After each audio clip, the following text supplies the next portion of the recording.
try to get better habits and stop looking at the closed section. I apologize, everybody.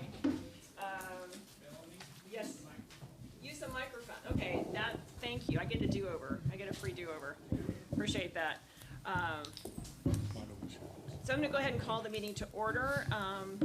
Would you like to lead us in the Pledge of Allegiance, Mr. Turner? There's no flag, Jason.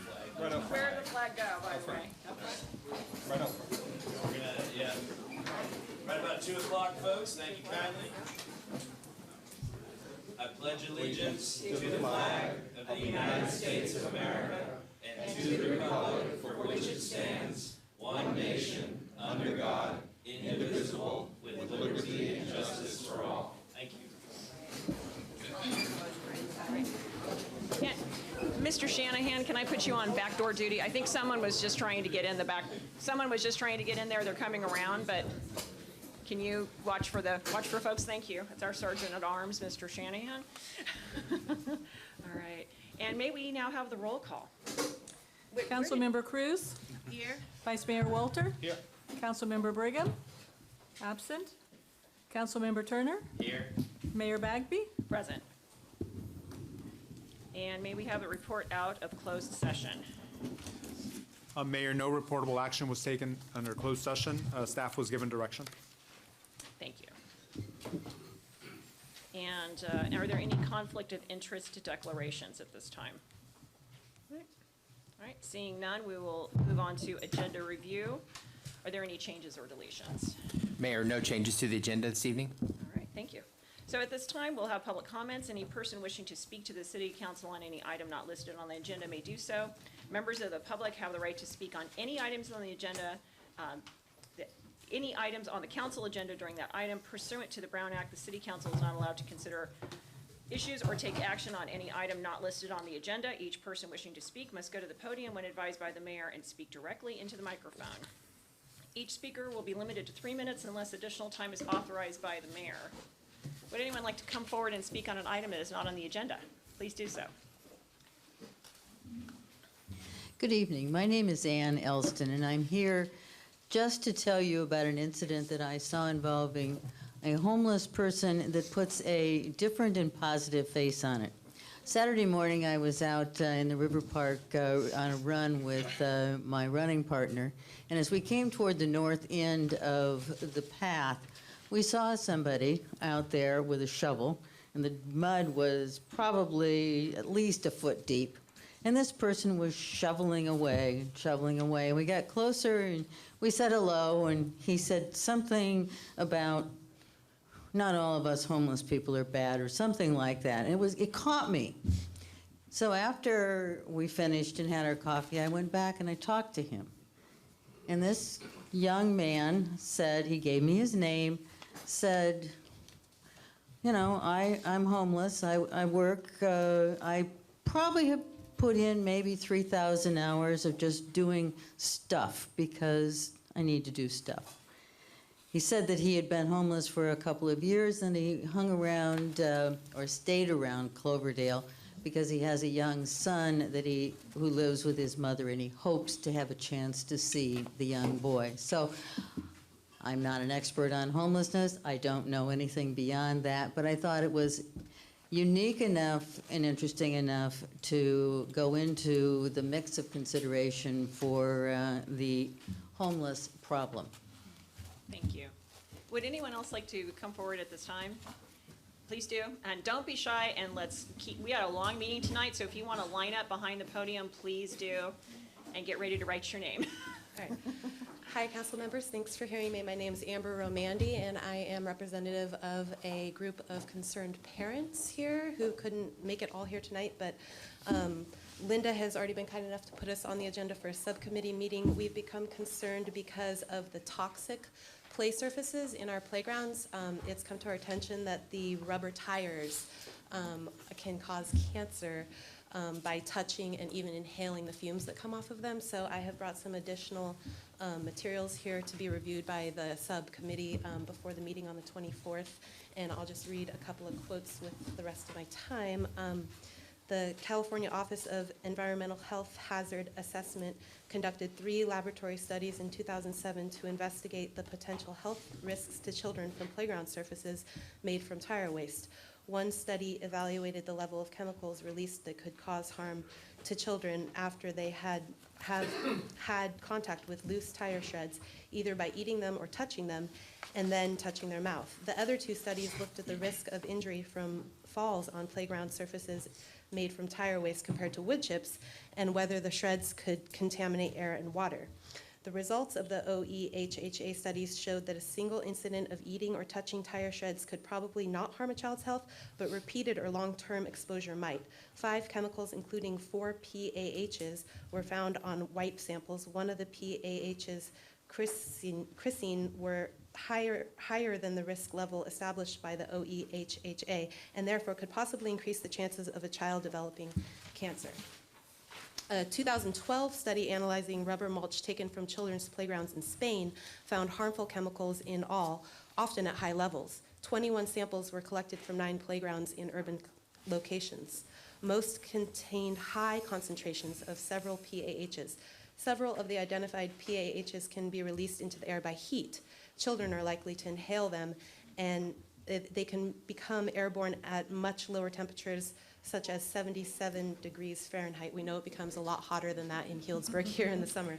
The authors concluded that the uses of rubber tire waste on playgrounds, quote, should be restricted or even prohibited in some cases, end quote. One more thing, the Consumer Product Safety Commission recommends the following precautions. 1, avoid mouth contact with playground surfacing materials, including mouthing, chewing, or swallowing playground rubber. 2, avoid eating food or drinking beverages while directly on playground surfaces, and wash hands before handling food. 3, limit the time to at a playground on extremely hot days. 4, clean hands in other areas of exposed skin after visiting the playground, and consider changing clothes if evidence of tire materials is visible on fabrics. And 5, clean any toys that were used on the playground after the visit. I just think that that's pretty excessive, that we should be able to eat and play and breathe in our playgrounds. But we do understand that. We've got, you're over your 3 minutes, but go ahead. Oh, I am? And I'm just so sorry. No, go ahead and just wrap I up. just wanted to say I also brought some information about wood chips as an alternative, because they're more pure and they actually prove to be softer on head blows. And we just want to work with the council to find something that's cost-effective for the city. Thank you, Amber. Appreciate it. And make sure to give your information to Linda. Okay. Great, thank you. Yeah. Great. And please state your name and city I'm of sorry. residence. That's okay, go ahead. Please state your name and city of residence for the record. My name is Nyla May. I live at 219 Commercial Street here in town for 30 years. And what I want to talk about is simply the cost of water. There's another increase coming July 1st, and since 2016, up to that date, it's been about a 13% increase. Well, I live on Social Security plus 25, and they don't seem to think there's much increase. My water bill is getting really expensive. I don't know if you would ever consider allowing senior centers, senior people, or go by cost to allow a discount for water. Right now, I'm not growing roses anymore. I'm growing cactus. And my trees are in barrels. And I want to continue to garden. I don't know, I don't need to talk about it or anything. I just would like to ask, would you ever consider giving all of us older folks or less rich folks a discount of some type? Thank you for your consideration. Thank you. And Mr. City Manager, would you like to, I imagine you're going to suggest we take that suggestion to one of the subcommittees. Correct, Mayor. I would recommend that this item be forwarded to the Finance, Admin, and Police Subcommittee for review and discussion about potential programs that could support the requests for, a senior discount. But we can also look at the current planned rate increases that are proposed within the rate study that had been adopted by council.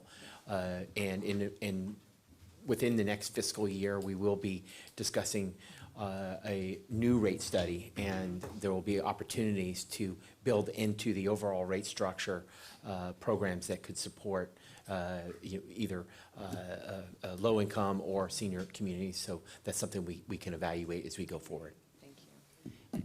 And actually, can we just add a small item onto that agenda too, is look at either some PACE programs or some programs for seniors to convert their gray water as well. So can you just make sure that that gets added to the agenda as well as the rate structure question? Great, thank you. Okay, yep. Next contestant, please don't be shy. Hello, my name's Maureen Nettleton, and I'm a resident here in Cloverdale, and I'm also concerned with the toxic pulverized rubber tires that are in every playground in Cloverdale. You can't get away from it. The concern that I have, thank you everyone for addressing me on the council very quickly from my concern from my email. And I got some links from David Kelly, and I was able to read over all of those right away because I was anxious. And they just proved that my concerns are valid. All of the OEHHA studies provided in the links, none of the studies were done on children's playgrounds, where children are playing in these rubber mulch playgrounds. They're touching their mouth, they're eating their snacks. There's little babies crawling around on the ground. The tests that they're doing are on athletic fields, and they're testing it at higher levels where the people are 5'4", 5'7", not little toddlers that are on the ground constantly. I'm sorry, I'm a little passionate because I have 4 young children that play in these parks. And we have to go to other cities just to have a place where they can play safely. They're covered in black when they're done playing.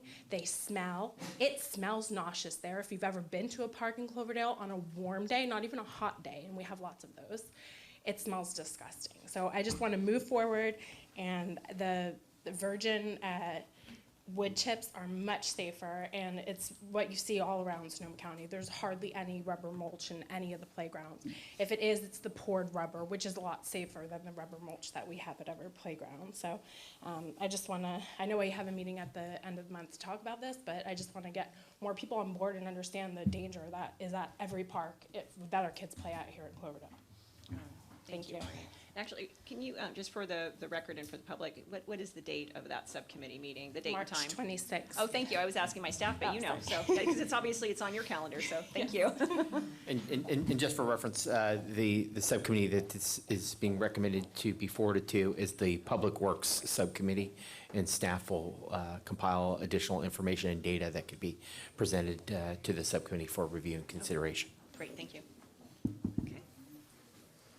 Hi, my name's Tom Hartfield, and I'm from Healdsburg, and I'm the chairman of Reach for Home, and I know that recently in Cloverdale there's been some discussion about us, and I just thought I'd quickly explain who we are and what we do. We provide services for homeless people that live in North County.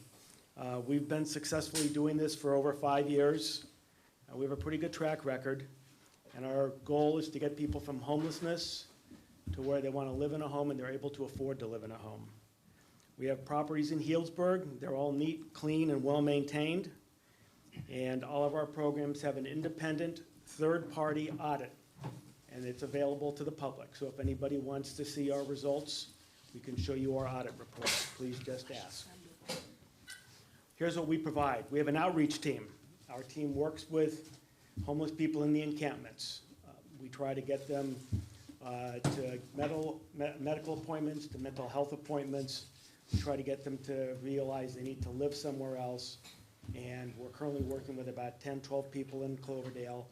We've actually had 4 people successfully placed from camps in Cloverdale into homes. And obviously we do a lot of that also down in the Healdsburg area. We have permanent supportive housing. That's where we provide rooms for homeless people. In Cloverdale, we're going to provide, we have 24-hour care for those people. We have on-site management with on-site caseworkers, on-site mental and medical assistance. So we have a very large covered program. We also provide what we call rapid rehousing services, and there's 2 programs. We provide permanent subsidies to people who live in homes but can't afford those homes any longer. So we provide them with rent subsidies and caseworkers to try to find ways to get their income levels higher so they can afford to live in them. We also provide short-term rent assistance under a separate program and assistance for utility bills and to put up deposits, which can be very difficult for a lot of people to move into homes.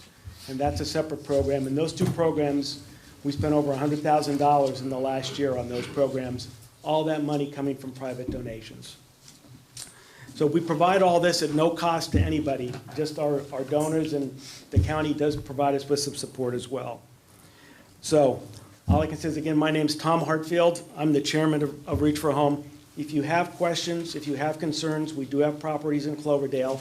You should feel free to call me anytime. My number is 433-6161, and that's the main office number, but I'm there and I'm reachable, and I'll return your call if I'm not there. And please feel free to ask any questions you have. Great, Thank you. Thank you. Actually, can you take that over to the table so we can have the next speaker? Sure, sorry about that. Great, thank you. Yep, go ahead, step right on up, and then you can fill out the form when you're done. Hi, Just I'm Lamar Haas. I live on 203 Portofino, and I had several of the council people come over to my house. And I'm sort of wondering what is going on, if anything, and I have a little bit of insight of what happened. Bob Larson, I don't know if he's a caretaker, or he's been there for 20 years driving up and down with a water truck and this and that four-wheeler. Anyway, he told me that they sold a partial property up there on the hill right above my house, and they over-engineered this culvert, a 4-foot culvert, into an 18-inch culvert. And that was one of the big causes of that flood, or the rock slide, or whatever we're going to call it. And I'm just, that's about all the information I have, except for my backyard's got 7 yards of sand and gravel in it, and it has to be done by hand. I'm wondering if the city of Cloverdale is going to do anything about it, or is. I know you guys have been out with her with trucks and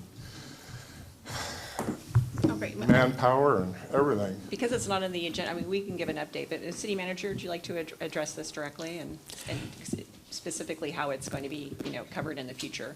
Absolutely. Well, first, I want to express the sorry for the impact from the drainage due to the storm. It was a historic storm. It impacted considerable public facilities as well as private homes. And I know 203 Portofino was one of the residents that was affected by a landslide.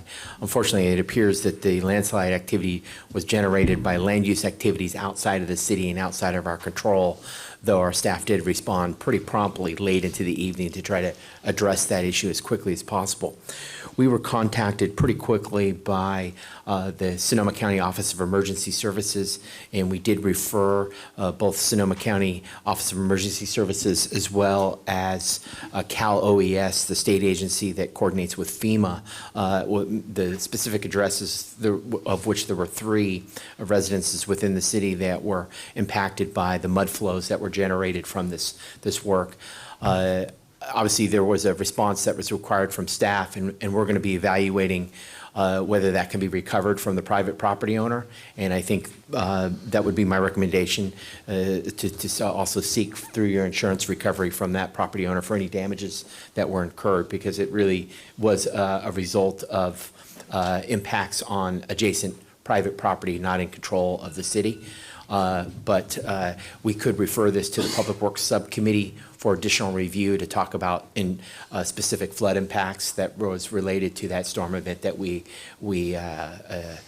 experienced last week, which were very considerable. Staff's obviously still in the process of doing an assessment to fully understand all the impacts that we had to city facilities and property within the city, but understanding what those impacts were to private properties would also be helpful for our understanding.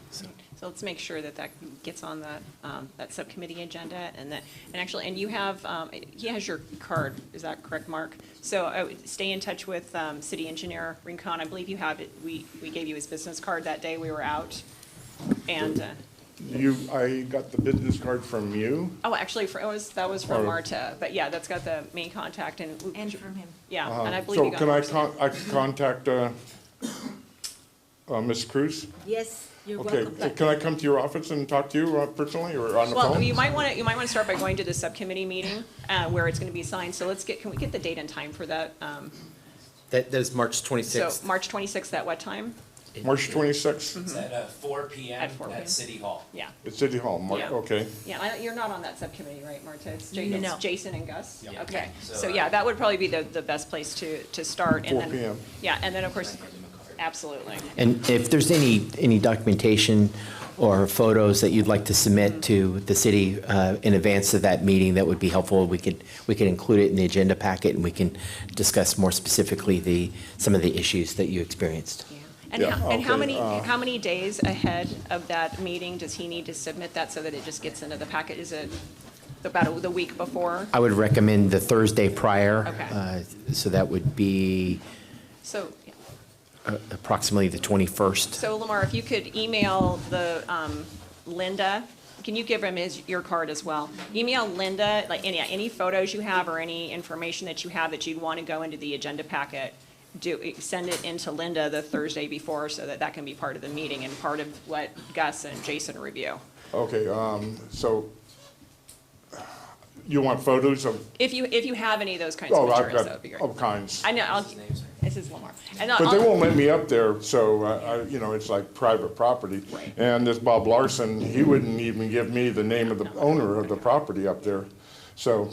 Yeah, we're gonna need to address it at the subcommittee, because it's not on the agenda this evening, so. So I don't know if I could get some information from you guys, so on the 26th, Yeah. that would help out. We'll and get, I yeah, can do exactly, what that's I what can do. we'll cover it in the subcommittee meeting, so it'll be agendized at that time, so. Great. Yeah, if it's not on tonight's agenda, we can't adjudicate it at all, so. You saw what my yard looked like. We saw, yeah, Marta and I toured Yeah. with the city And, engineer, yeah. and, yeah, The on occurrence too.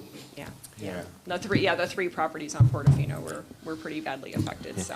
And Mayor, just to make a recommendation, it's important for private property owners to contact their insurance Yes. company. And I know insurance often will Right. engage in a subrogation process they'll do the research for you. Yeah, yeah. Have your insurance, yeah, please, make sure you loop them in, so. But, all right, thank you very much, Thank you. Thank you. Really, thank you. Great, we have the next speaker, please. Hello, my name is Eric Nettleton. I'm a resident of Cloverdale. Here, I'm a registered critical care nurse. I work for the hospitals here, one of the busy hospitals. I have 4 school-aged children here. Let me just start by saying I'm definitely not opposed to helping our homeless through additional resources and to provide them with better financial monies to help them get on their feet. What I am opposed to is the idea of us being in a navigational center to ship the homeless from Sonoma County up into Cloverdale. I don't feel that we're the right place to be a navigational hub to ship homeless to Cloverdale. There's a homeless situation in Cloverdale that we have been addressing, and I feel that we should utilize our resources to first help the people of Cloverdale and to try to get the county in a better place with that situation, and then maybe after that is taken care of, then look into those options. But I feel that people have been talking, and moms and dads on Facebook, about seeing homeless people dropped off from police cars and taxis, buses, with brand new backpacks, being just dropped off in Cloverdale as a haven for homeless people. And I just feel it's just super inappropriate to be doing that. I don't feel that we're a haven for the homeless of Sonoma County. I feel that a navigational center would probably be better in a place like Roanoke Park, where they have better resources. The community there of Roanoke Park is richer.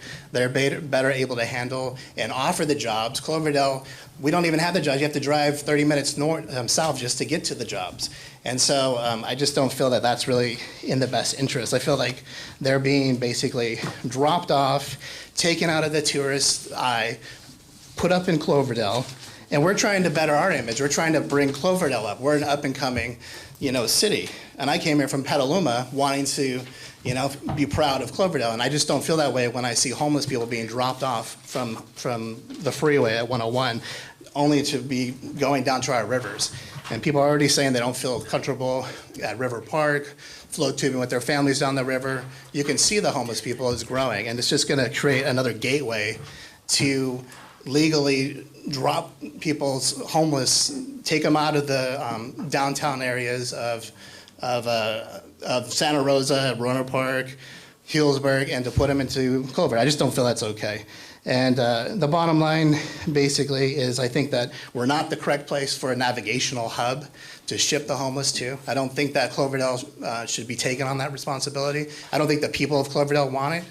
And hopefully you guys would agree with me, City Council of Cloverdale would agree with us. And I just basically feel like this needs to stop. Cloverdale is not a homeless dumping ground. And we're not going to let the rest of Sonoma County take advantage of what's going on. We pay the same amount of taxes. The train isn't here. The paving project stopped before Cloverdale. There's the lights stopped basically at Healdsburg on the freeway. I just feel like we're just really kind of getting the short end of the stick. And now we're dropping off the homeless into our town of Cloverdale. I just don't think it's going to be good for businesses. That's 3 minutes, but thank you. And everything. Thank you. So anyways, that's what I'm basically saying. I'm not opposed to homeless at all. I'm a registered nurse. I feel that we should help our homeless, but I don't think that we should just ship them up here. It doesn't give them the same kind of opportunities Thank you. as other areas. Okay. Thanks a lot. Yeah, please sign in with Linda and the next speaker. Good evening, Council. My name is Matt Glockner, longtime city resident on the south end of town. I'm here to speak similar to the issue that he spoke about. I'm going to reserve most of my comments for the session regarding the Cherry Creek property. Actually, do you want to just go ahead and wait till that item comes up? Well, I have something other specific. I have That's comments separate? on that I'm going to save Great. for that. Oh, thank you. Specifically, though, I want to speak to the communication that was in the council packet from Reach for Home. Again, I'm a longtime public safety service member with extensive experience in some of the pretty dense urban areas that we see in this county. And so I have extensive experience with the homeless issue. But I want to speak to the comments that came from Reach for Home in the packet and specifically say that as a citizen, I'm highly offended at the accusations from that organization that our members of this community are not able to speak freely about what they feel and what they believe. The residents that live in this community within the city limits have that right and should be able to express their opinions freely. That's what city government and that's what governance is all about, is that topic alone, right? And then you guys work from there. I just don't think it's appropriate that organizations from outside our community are going to come here and tell us what the citizens should and should not believe in. Specifically, Reach for Home came to Cloverdale High School and asked to give a presentation. I don't know if you guys know the background on this, but they asked to give a presentation on homelessness and the issues surrounding it. And the high school said that would be a great idea. Come on in. Well, what they did is they tried to influence our students and from our community in what they should believe and how they should believe on certain social issues and what their parents should believe. And I was highly offended at that would even take place. And there was so much blowback from that interaction with the kids of our community that the principal, Mr. Meredith, asked that organization not to come back. Okay? So remember that when you deal with outside organizations, it's not just what looks socially and politically correct on the outside when they come to our community. It's about what the tax-paying members of this community do for you and what they need and what they're asking for. Okay? I'm not against what they do specifically. I'm just saying that the residents of this community are the voice that you guys are working for. And it's important for you guys to understand that. And just because 5 or 6 people or 10 people show up here and specifically say, we want more and more of this and that and the other, it's not necessarily a true and accurate snapshot of the community as a whole. So you're coming close to your 3 minutes, so if you could just wrap it up, that'd be That's great. it. I'll reserve the rest of my comments for. Great. Thank when you very Cherokee much. comes Yeah, up. make Thank sure you. you check in with Linda. Great. Anyone else? Good evening. My name is Clay Skelton. I'm a resident of Cloverdale. A couple of topics. Thank you very much, City Council, for your time. We've had a disaster at the airport, and I was wondering when we're going to have an opening date and the airport meeting, when the next meeting is going to be scheduled. The riverbank has failed, And I don't know if the Army Corps of Engineering needs to get involved with this, but there's a lot of other failures on the Russian River. So it's just not our city and our airport that was affected. Regarding the water bill, there's two of us that live in our home, and my wife travels quite a bit. Our bill last month was $89 without any landscaping. So I'm not sure that's just a senior citizen deal. And lastly is the wood chips. My dog used to eat wood chips, and Dr. Berry informed me that wood chips had formaldehyde in it. And so I just wanted to word to the wise. And I'd like to thank you very much. Great, thank you. Great. Would anyone like to come forward and speak in the public comment period? All right, well, seeing none, we are going to move forward to proclamations and presentations. Presentation and discussion on the Sonoma County Transit Free Fare Program. I think that's Mr. Kelly. Mayor, members of council, I'd just like to take this opportunity to introduce Brian Albee. Brian Albee is the manager of Sonoma County Transit. This evening, he is going to present a program, provide a presentation on the proposed fare-free program. This is a program that has been implemented in other jurisdictions, including the city of Sebastopol, city of Sonoma, as well as the town of Windsor. And he did provide an overview to the Public Works Subcommittee, and Public Works Subcommittee did recommend that this item be referred to the council for further consideration. So without further ado, I'd just like to introduce Brian Albee with Sonoma County Transit. Good, thank you. I appreciate being here tonight to talk to you about our Fare-Free program. This is a program that started discussion in Sebastopol about a year ago. And before we get into that, a little bit about your transit service here. It's the Cloverdale Shuttle, Sonoma County Transit Route 68. It operates on weekdays from about 7:25 in the morning till 3:48, to be exact, in the afternoon. This was operated by the city for a number of years, and about 3.5 years ago, the city asked Sonoma County Transit to operate the route. A little bit about who's riding the Cloverdale Shuttle. Let's see well, that doesn't really help, does it? A little bit about who's riding the shuttle. Like a lot of our local services, primarily used by seniors. Seniors is the largest category with 63%, followed by a distant 14% for adults, youth at 9%, and disabled at 10%. The Fare-Free program, this started, as mentioned, about a year ago, discussions in Sebastopol. We had some community meetings led by the city council that they wanted to see what could be done to increase the use of their local transit service. So we had 3 or 4 community meetings. One of the ideas that came out of that meeting was the free fare program. And what it is the city agreed to fund the local fares on their route, the Sebastopol Shuttle, Route 24, for a year's time. And this was kind of an experiment. That's something that we wanted to try for a number of years to see what that would do to ridership. And so the first 2 cities that started this, soon after, I think Sebastopol approved it with their budget in May, Healdsburg jumped on, and both Healdsburg and Sebastopol services started on July 1st. In September 1st, the town of Windsor joined in, and then on January 1st, the city of Sonoma, in partnership with the county for the Sonoma Valley local route, Route 32, became part of the program, as well as our local route in Guerneville, Monterey, Route 28. So in a pretty short period of time, we now have 5 routes that are fare-free.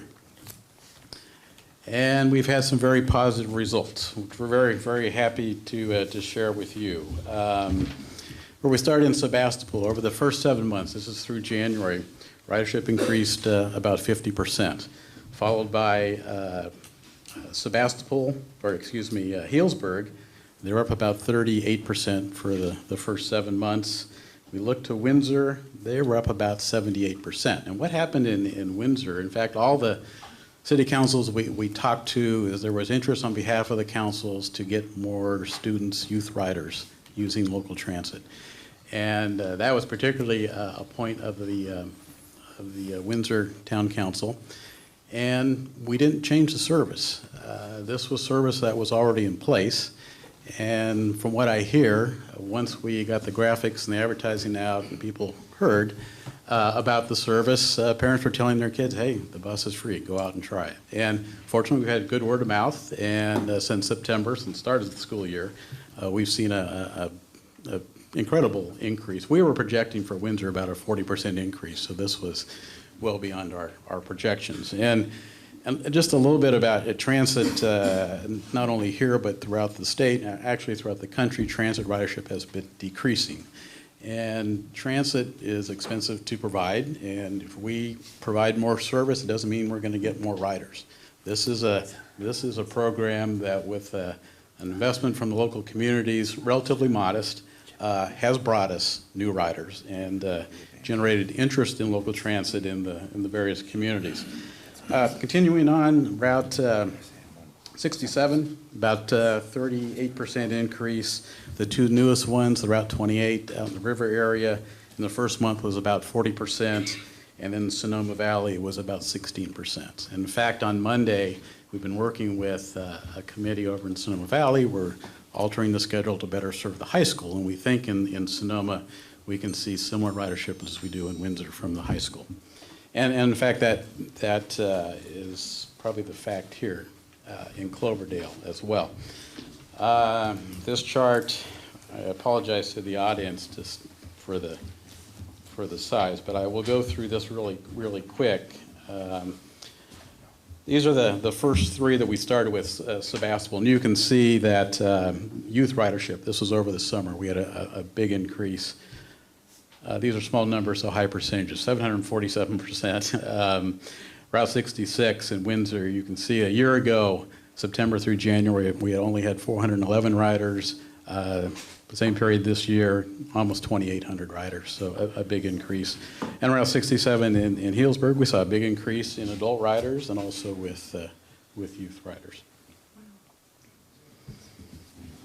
So how the program works is that we took the ridership from last fiscal year, which up here in Cloverdale was 8,578 passenger trips. There are different fares for regular adult riders, senior riders, youth riders, and disabled. We apply those appropriate fares per the number of riders by fare type, and the fares for fare revenue. Go back here. The fare revenue for Route 68 last year was $7,822. Our proposals to the cities is each one we've addressed a little differently. In terms of the percent growth. Here, we think if it was implemented for the first year, we would see a 25% increase in ridership. That works out to about $815 contribution from the city per month. For the remaining 4 months of this fiscal year, it's $3,259. We expect, as this generates some interest, hopefully, and good word of mouth, that we will see another increase next year, a full fiscal year, and another 25%. The contribution will be $12,222. And what we've done is these are the maximum contributions. If ridership goes up 40% or something like see in Windsor, the city would only pay these maximum amounts. If ridership is below what our projections are here, then you would pay a lower amount in accordance with the level of riders by fare type. When we started this program, we give the credit to the cities, and we encourage the cities to promote it as a city-funded program. This is the shuttle bus that's up in Cloverdale. We have graphics on both sides of the bus and graphics on the back advertising the free fare program. This is the Healdsburg bus. Every program has little unique graphics. This is our new electric shuttle bus, which is in Sebastopol, and someday we'd like to bring electric bus up here in Cloverdale. And we advertise on our webpage, we advertise in local print media. And here's our 5 graphics. And this has kind of evolved that we advertise it as hop-on, hop-off service. So you see our graphics, we have butterflies, we have birds, we have a frog out in the river, and we have ducks from Sonoma Plaza, hop-on, hop-off. And we found with a lot of folks, the comments we were getting is that, I'm trying transit, I still find the schedules hard to understand, but I don't have to worry about fares or having the correct fare or buying a pass or getting a Clipper card. I can just hop on and ride. And I think that has really helped with boosting the ridership, and particularly with the students. They're not committing, the parents aren't committing to buy a pass for a month, and whether or not it gets used, the bus is there and it's free. And we really would like to introduce the program up here in Cloverdale. We have an owl. We thought that would be appropriate as the mascot, hop-on, hop-off mascot for Cloverdale. If approved, we would put graphics on the bus that's up here daily and promote this and give the credit to the city and hope that the city promotes the program as well.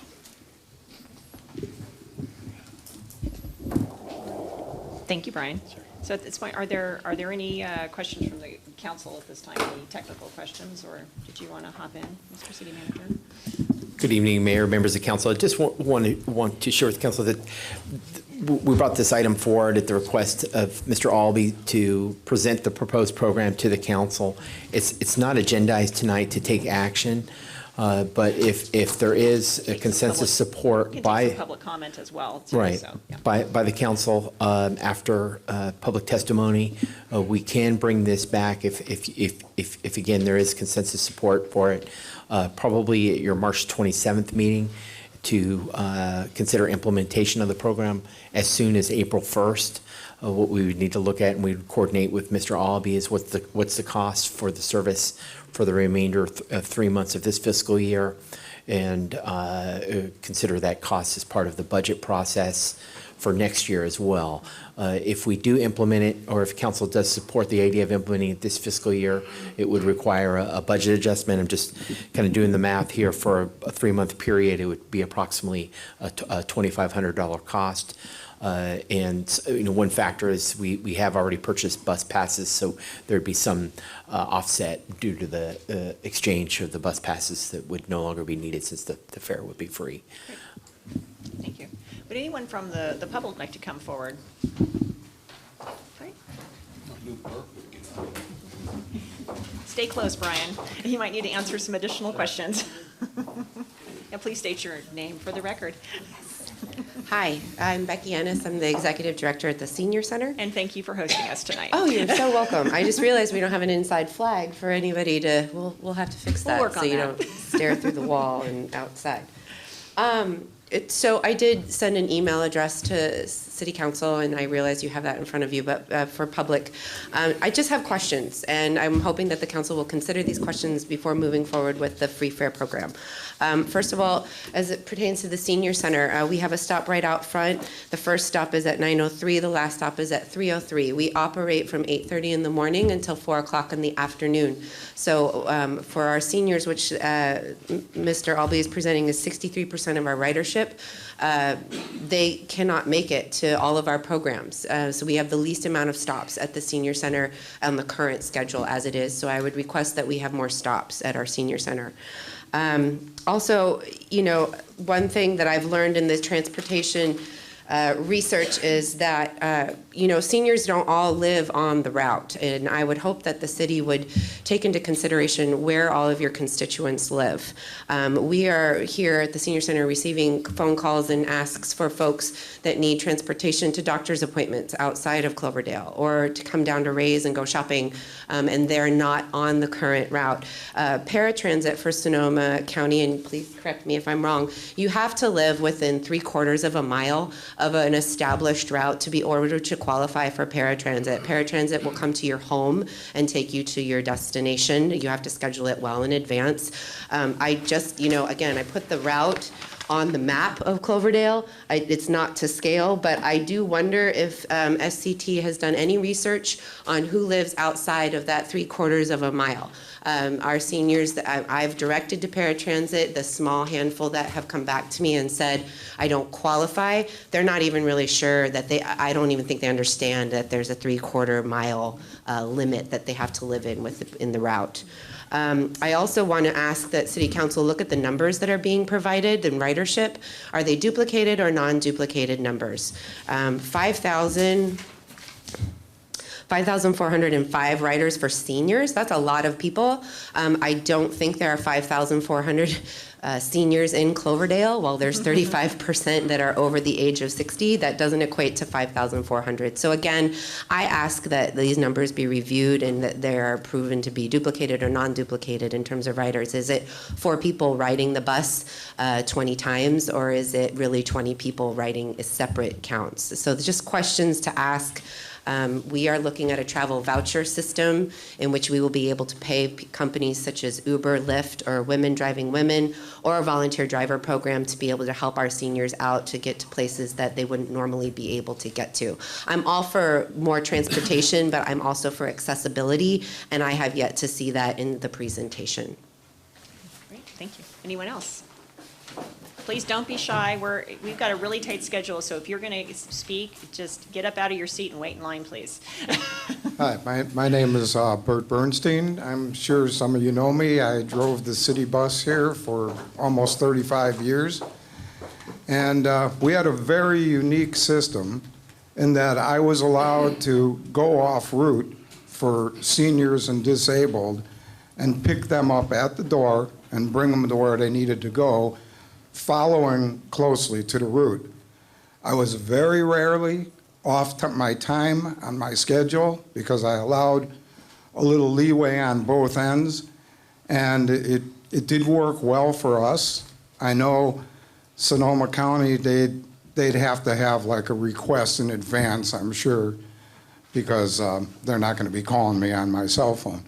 But yes, we did manage to do that for many years, and I kind of miss it. But that's really all I have to say. Great, thank you. All right, who's next? Good evening, Madam Mayor, members of council, Sergeant Parker, city staff. Thank you for your time. I just wanted to quickly get right behind Becky and also Bert here. My wife and I have been volunteering to give rides from the senior center now for several months. I get sometimes as many as 5 or 6 calls a week. We do doctor's appointments, dentist appointments, everywhere from Petaluma in town as well. That is by far the largest and most consistent concern. Is there's no bus, there's no free transportation. When we talk about Uber, Lyft, I can't afford it. A lot of folks are very disappointed that it's so hard to get around and so expensive. So if there was a way to take a comprehensive look at this and really focus on what we can do for Cloverdale residents, that'd be great. Thank you. Thank you. Anyone else? All right, going once, going twice for the shy people. Okay. And I'm going to go ahead and bring it back to the council for discussion. Actually, but before we do that, actually, Bert, you want to, Bert, I just called you Bert. I'm sorry. Brian, could you answer some of Becky's questions? Sure. Okay. Sure. You know, what we've done in several other communities is we have done workshops on how to use your local transit services. What all does Sonoma County Transit do? Here in Cloverdale, we have the local route, we have the intercity route, Route 60 that goes as far south as Cloverdale. We have paratransit, and what Bert mentioned is correct. There used to be a deviated fixed route service. When the county took it over 3.5 years ago, we brought the ADA paratransit service up here. We have to be consistent with what we do throughout the county, and so that is why you will see more paratransit vans up here than you saw in the past. Ridership on paratransit over the last 5 years has increased 50%. We've seen big increase in demand for paratransit services. Paratransit is expensive. It is next day service, and you have to qualify for ADA paratransit service. But we'd be more than happy to come up and make a presentation to interested parties here at the senior center. We would, if there's comments on the routes. The route has been in place for a number of years. There's been minor changes. If there's some new areas that we should consider, populations move around. We'd certainly be willing to come up and learn more from the community in terms of how the route could be revised. The thing we find with changing transit routes, we please somebody, but we moved it from somebody else. And so we have to take that into account when we make schedule changes. In terms of the ridership, the 5,000 seniors, those aren't individuals. Those are passenger trips over the course of a year. The ridership on the route, somewhere between 35 and 40 riders a day. And so over the course of the year, you come up with those numbers. Great, thank you. Okay, so this time I'll bring it back to council for discussion and see how we want to proceed. So, Councilmember Cruz, did you have a comment? Yes, I would like to know if there's a possibility of starting earlier and ending a little bit later. Because if it's going to be free, I am sure that youth, especially high schoolers, would definitely take advantage of that. And I have seen too many young people walking around in the rain, in the very hot summer and days, and a bunch of books on the backs. So we definitely need to be able to service the students also. And just as the senior center, some of the programs end at 4:30. So I would like to know if there's flexibility for adjustment in the schedule. You know, I think if this was implemented, we would expect to see more riders from the schools, particularly the high school. And we do have to expand the service primarily in the afternoon. I'm not sure if we're okay in the morning, but yeah, and that's what we bring to this program is there's a certain, I guess, risk in terms of ridership increases, and we need more capacity or need to expand to address the new markets that's developed. We will do that. Thank you. You know, I had the privilege of hearing this at the subcommittee, and I think it's a great idea. So I'm just going to give you my feedback on the Fare Free program. Listening to Becky, listening to Bert, listening to Sean, we definitely need to dig in and see about redoing the route. But from the Fare Free program, I think it's a great idea. I'd like to see the city get on board with that. At that subcommittee meeting also, we asked if you could possibly think about swinging out to the county a little bit. I don't know how far out, but maybe to the intersection where the Shelford House bed and breakfast is, and maybe down a little bit in the other direction north to pick up some of those kids for school. You know, I did receive a couple letters from some folks that live out there. They're concerned about their kids walking into town with some of the issues we have going on now around the river. And I just thought it'd be great if we could do a couple bus stops out there, maybe 2. So I support the Fare Free, and I'd like to see us at some point, David, maybe get Becky involved and the chamber or whoever else to sit down and look at the schedule, the route. So yeah, I too was at the subcommittee, so I really wanted to give my colleagues an opportunity to give their feedback and the public an opportunity to speak. Still in support of the program as I was on the subcommittee to bring it to the council. And in light of the public testimony, I hope we will take it seriously. I hope you genuinely will consider route changes and really have open-minded dialogue with us over that. I really appreciate the idea of a workshop for the seniors. Unfortunately, you're going to face a little bit of jaded personalities of, we already know what you offer, and what we're telling you is we cannot be compatible with it.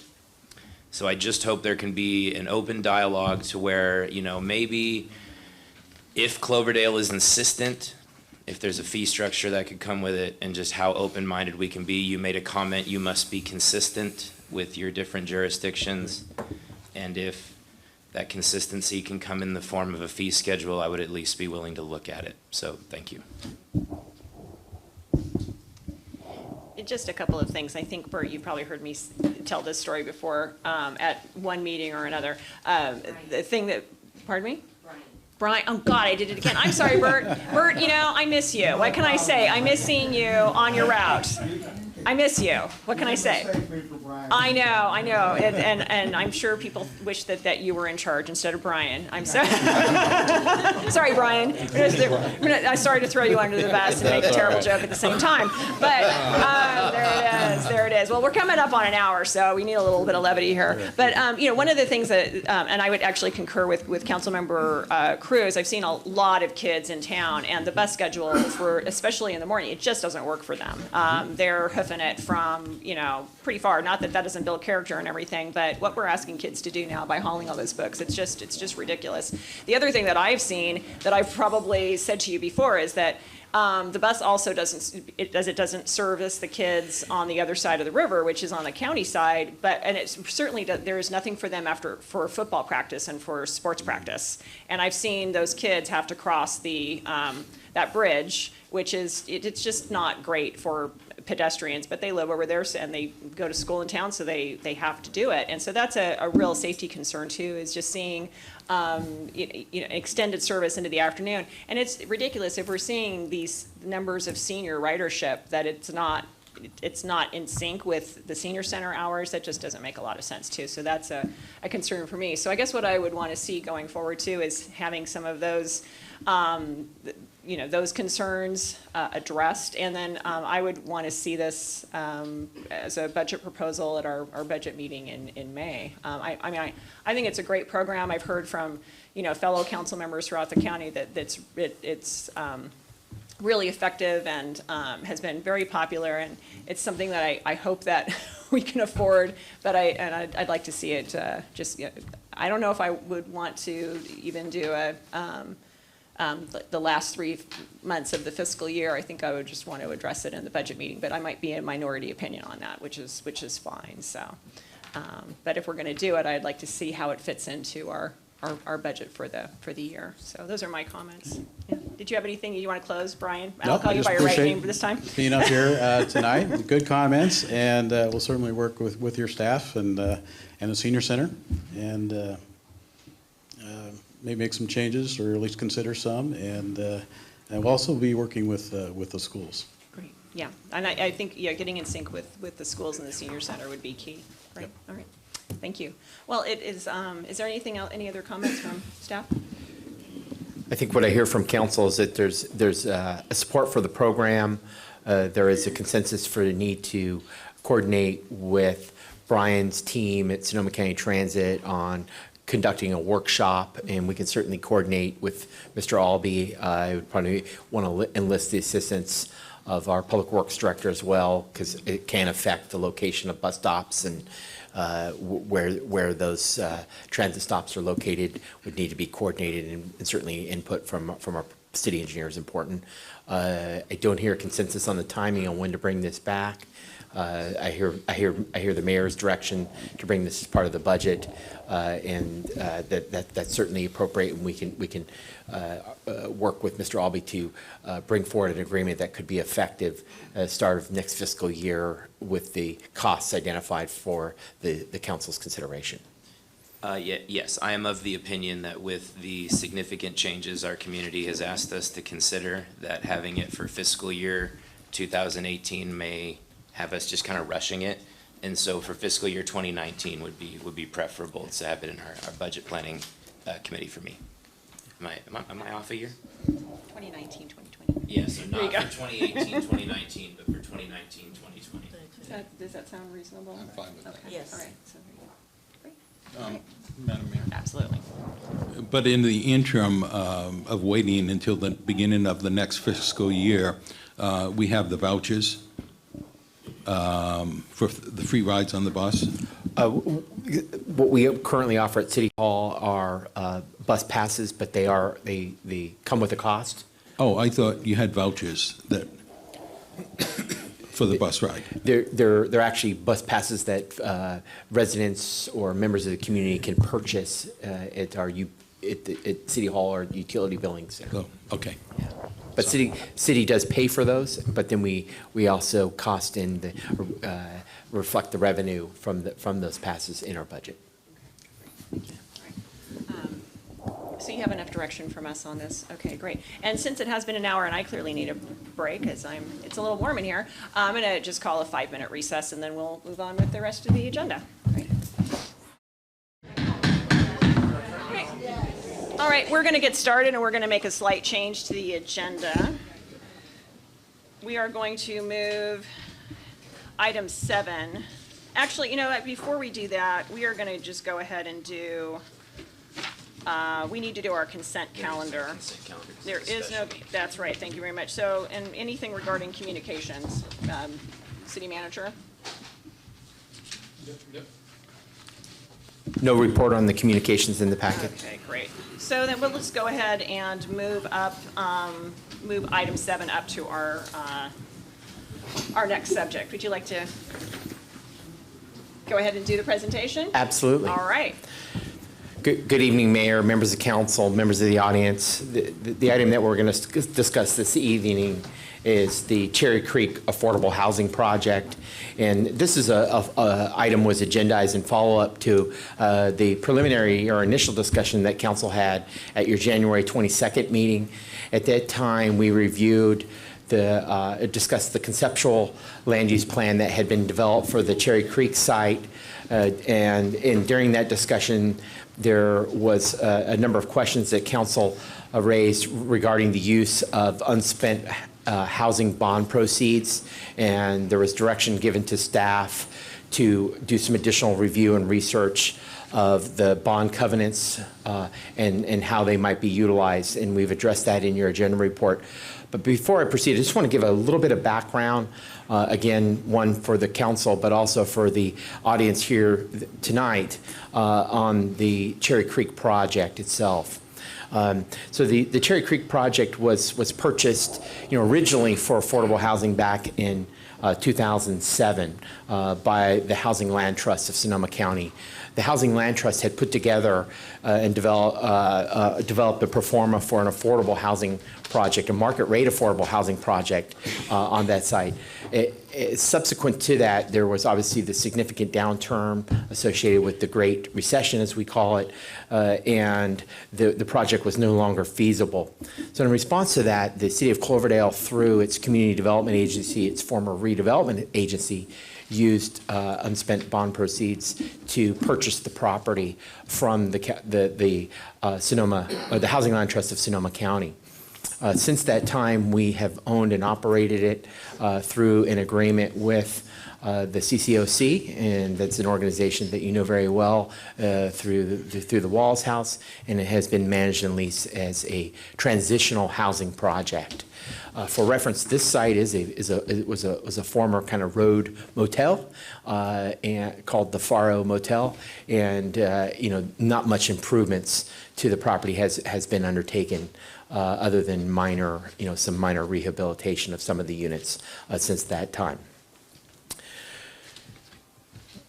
Since that effort, when the redevelopment was dissolved, it set forth a process for the city to engage in a planning activity to encourage or support affordable housing development of the site. And we previously brought to council an agreement with Archeologics, a architectural consulting firm, to develop a concept plan for the future use of the property as an affordable housing project. Over about 1.5 years to almost 2 years, we worked closely with Archeologics. We also worked with Colleen Hallbrom, all during that process, to develop a conceptual land use plan that address the planning requirements, the zoning requirements, the other development constraints that are associated with the site, including the fact that a creek runs along its northern edge, and address the setbacks, access, and infrastructure improvements through that planning process. The result of which was a conceptual land use plan that's presented in your packet. And I think what it reflects is quite a bit of planning effort to really improve the project site from what it is today to be something that our community could be proud of in its proposed form in the concept plan. when staff brought this forward, well, prior to bringing it forward to council, I do want to say that this review of the project was undertaken by the Planning Commission. The Planning Commission had some really valuable input on the overall design of the project. There's, they obviously look at the proposed architecture, the proposed layout of the site, how ingress and egress would work, how many parking spaces there are proposed, where the trash containers would be located, and the other public amenities. So there was really a comprehensive evaluation of the project, and that's reflected in the design that you see in your packet tonight. One of the things that we realize is in developing the conceptual land use plan is that it requires considerable public investment to be able to develop the project as it is identified in the plan. And in further discussion with our city attorneys, other affordable housing development staff, we recommend, or it came to a consensus that there's a recommendation that to really seek opportunities for a development partner, that a request for proposals was the kind of the preferred approach to seeking not just a development partner, but also someone who, after the project was developed, could operate and maintain an affordable housing project. Under the state's health and safety code, any entity that we enter into in terms of an agreement should agree to operate this project for its purposes of affordable housing for 55 years. And so I just want to state that we're really in this for the long term, and we want to seek a partner that's going to provide that long-term stability that we so desire for our community. So one of the things I just really want to emphasize is that there's really kind of two aspects to this project. One is the development. And what we seek is someone that has the qualified expertise to actually develop the project, to oversee the construction and all the public improvements, including placing the sewer and the water and the sidewalks as we have identified in the plan, and oversee that process through good construction management. That's one aspect. We see that as probably taking anywhere from a very quick time frame of 1 year, but probably 3 years to really construct a project like you see it. It could be done in phases, so it could be done take longer. Once the project is constructed, there should be an agreement in place to operate and maintain it. So, in terms of operation and maintenance, because of the requirements of the bond proceeds, the requirement is that the units that would be provided to low and very low income residents. And again, I do want to emphasize that what we brought forward is an affordable housing project. It's not a homelessness project. It's not an encampment. There's no tent cities. This truly is, if you look in the conceptual plan, I think a very nicely designed project that reflects the community values. There was, again, considerable input during the Planning Commission on the overall design, and I think that's what you see before you. Now, jumping forward to the council's review of this project on January 22nd, one of the questions that council had was what are the restrictions regarding the use of bond proceeds, and whether the staff and the city could sole source this to a developer/operator, for a 55-year period, or did it require a competitive bid process? And we did address that answer. The answer is you can sole source if you so desire, and that's really a policy decision for the council to make, whether you want to sole source it or do an RFP. What we did provide in your packet, again, for your review is a copy of the request for proposals. I know there was considerable discussion and there was public comment this evening about a navigation center.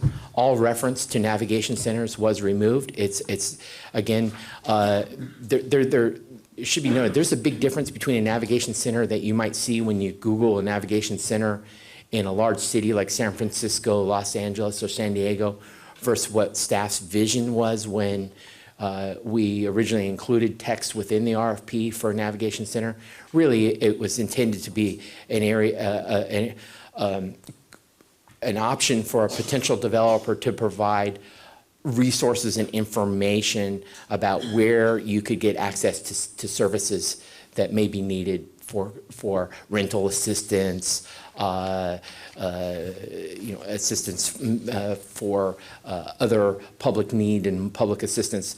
And it was not ever intended, nor was it stated that it was going to be a homeless encampment in any form. And so I just want to make sure that council's aware of that.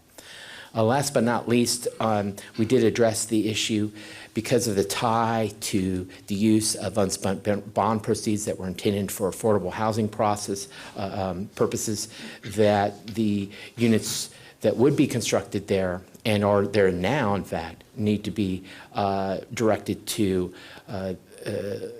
low and very low income households. So what staff has put together is an RFP that's in your packet that's revised, again, eliminating any reference to a navigation center for your consideration. However, it is clear, and I want to be clear that the council has the opportunity to sole source this to a single development partner. The reason why staff supports the concept of a request for proposals is because we think there's an opportunity, one, to be transparent in the process and to see what potential proposals might come forward.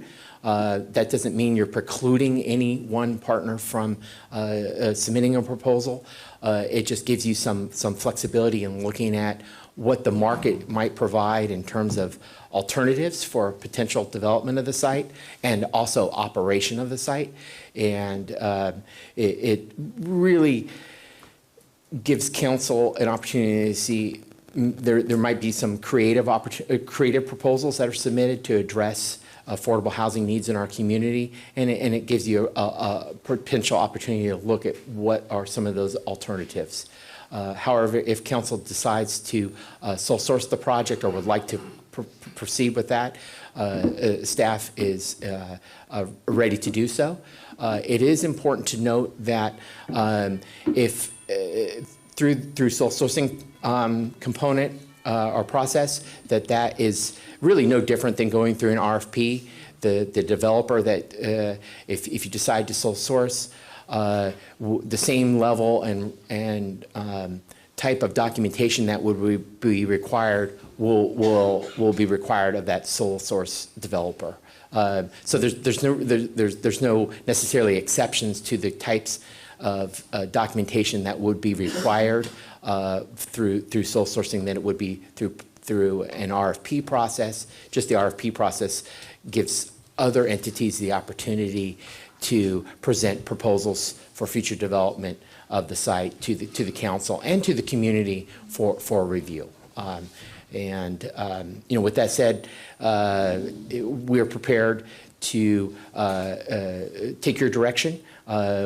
We've asked council to provide staff with your recommendation on how you would like to proceed, whether you would like to consider sole sourcing it or go through an RFP process, and again, encourage all development partners that might be out there to submit a proposal to the community. And again, staff sees that as kind of a best practice. That is a model that's used by most cities throughout California to seek qualified development companies to not only develop and construct it and provide that expertise, but also to operate and maintain it. So that really, as an overview of the item tonight, I understand there's going to be some testimony regarding this item, and staff's happy to entertain any questions council may have. Great, thank you.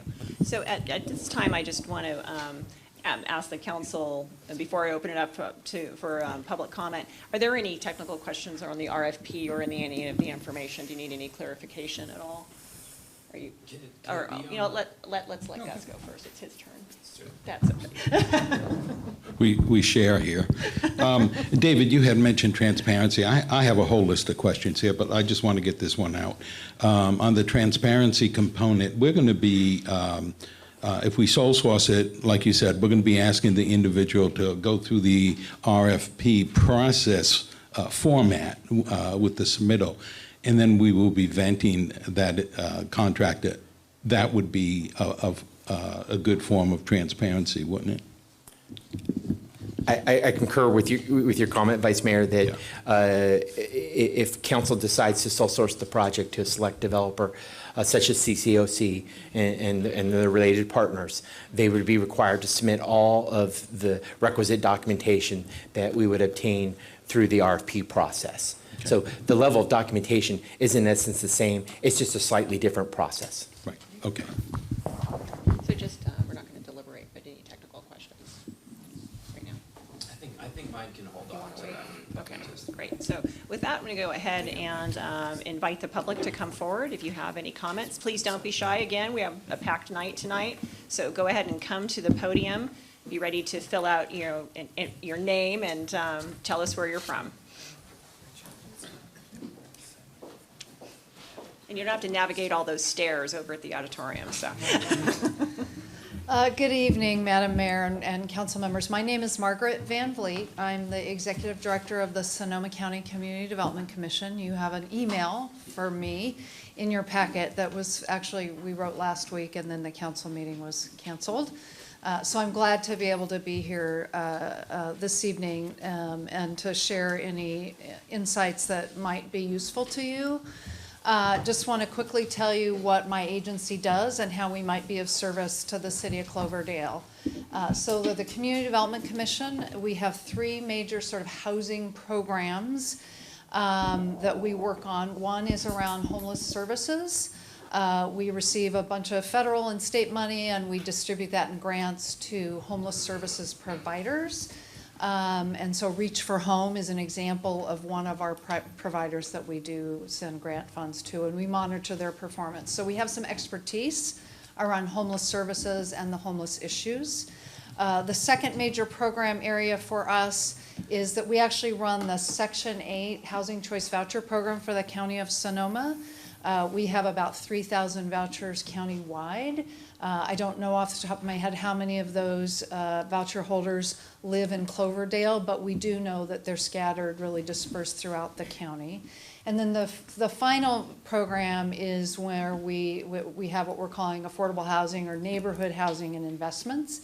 And that's where we work on similar projects to what you're considering tonight. And we provide loans and grants to developers to help them build and preserve affordable housing, mostly rental, but we also do invest in some home ownership. So we have a lot of experience. We have done some similar work to what you're contemplating tonight and have been happy, worked a little bit with the staff to try and think about what an RFP structure could look like. You'll see in my correspondence that, you know, I'm a big fan of public solicitations because I do think that inviting the private sector to give you a choice can sometimes pay dividends. And we recently had an RFP and we got 7 really quality proposals and they ran the gamut in terms of financing, in terms of who would be served, in terms of density on the site. And I think it brought some new ideas that we hadn't considered. So I want to voice my support for the efforts generally and offer our technical support if that is at all useful to you with respect to this project or any other of your housing or homelessness related work going forward. So that concludes what I wanted to share with you this evening. Thank you very much. Thank you. Would anyone else like to come forward at this time and make a comment? Don't be shy. Good evening. My name is Colleen Halbom. I'm the Executive Director for CCOC, also better known as the Wallace House. And you've heard my spiel before, so I'm not going to spend a lot of time up here tonight. I did want to take the opportunity to thank the city for the partnership that we've had at Cherry Creek Village for the last 10 years. For those in the audience who aren't familiar with the Wallace House, we were formed in 1984. We were originally a domestic violence shelter, and Today, we have 28 clients in permanent supportive or transitional housing, families with children, the families who have been involved with Child Protective Services or are on probation. We give them an opportunity to rebuild their lives. Many of them are coming out of treatment, were chronically homeless before they went into treatment, would be facing homelessness when they left treatment. So it's an important partnership with many of the treatment facilities in Sonoma County. Additionally, we have a number of first-time homeless seniors that were displaced when the rents went up, who were trying to survive on $850, $950 a month. And so we are focused on that population as well. So we hope to continue that and expand our programs by building the units that are proposed at Cherry Creek Village, along with our partner who is here this evening. And I also wanted to mention that our board is here. We have 6 members of our board of directors. And if I could possibly get you all to stand up, Could the board stand, please? Could the board stand? We know most of you, but. Yeah. And I'll just.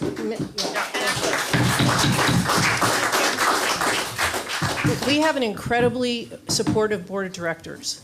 And, you know, I just can't say enough about that. In the combination, the partnership with the city and our board has been really incredible.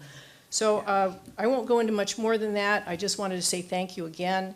I do want to introduce our development partner. Our partnership is really unique in terms of its structure. Most affordable housing developments, the affordable housing developer receives the development fee, which is generally about $1.5 million. In our case, we're sharing that with our development partner, which will allow us to do some pretty incredible things with that money. Additionally, the rental income that we would receive from Cherry Creek Village would support 3 case managers, and we would have an on-site property manager. And I'll let William Leach mention some other highlights, but that's the top down view. But anyway, so that's pretty much it. I want to introduce now, if I may, William Leach. Here he is from Kingdom Development. Thank you. Thank you, Colleen. Good evening, Honorable City Council and City staff. My name is William Leach. I'm the chairman of the board of Kingdom Development. We are a nonprofit affordable housing developer here in California. In the last 14 years, I've built about 25 affordable housing communities from the ground up. And I've been a financial advisor to other folks on another 40 transactions here in the state of California. Our nonprofit board has a specific mission to come alongside local community impact groups and help them get affordable housing developments built that they may not have the expertise to get built. We're currently working with 6 different nonprofits throughout the state of California, helping them get developments done and helping them stay the main partner in those developments. It's an anomaly in our industry. Those who have the ability to develop affordable housing deals from scratch, they typically do it on their own and/or they leave the local partner as a small partner. One of the things that we pride ourselves on and is our goal in life is to have the really impactful partner stay the long-term controlling partner. And so when we make these partnerships, we provide a lot of the technical assistance in obtaining the funding, and we serve as the administration general partner. We let our other partners, the local impact partners, be the managing general partner where they have control and they get to make the decisions and they're the long-term owner of the property. And so that's how we like to structure transactions so that the local impact stays with local control and you have that great feel. We just need to provide the technical advice that they may be lacking as they don't do a high volume of transactions that we do. One of the things, I know you guys are entertaining whether or not you should look deeply into the Wallace House's proposal or whether you should solicit other proposals. I will let you know that RFP processes are somewhat costly. All the people who respond to your proposal, they'll spend $20,000 on architecture and engineering to show you different views of what you may or may not want. You will have to spend money on financial advisors to review each of these proposals and to kind of outline some of the merits for you. And one thing I would like to point out is any proposal that you receive is going to have funding from either the county, the state, or the federal government. That's going to trigger the Uniform Relocation Act. And any proposal you receive from an organization other than the Wallace House is going to include the permanent relocation of 10 households that were formerly homeless. And the cost of that is near $1 million of permanently relocating 10 households. And a unique thing about the Wallace House's proposal is they could simply do temporary relocation while they redevelop the site in the manner that the city has kind of planned for it. And so there's some benefits to working with the current operator of the site. I'm happy to answer any technical questions anybody has. Really appreciate your guys' commitment to affordable housing, and we hope to be helpful in the future if possible. Thank you. Would anyone else from the public like to come forward? Don't be shy. Come on up. Wait in line if you don't mind. Or yeah, come up to the front light and sit with Sean. That was perfect. Yeah. Council members, I'd like to thank you for indulging me here. This is my first time before the council. We're not that scary, are we? No, We're in the cozy. We're in the cozy family room. So. Oh yes, please. My name's Toby Allen Zipperlin, and I am currently residing at the Cherry Creek Village. We call it the Cherry Creek Village. What can I say? Many years ago, the Wallace House gave me a hand up, and they helped me. They didn't give me money.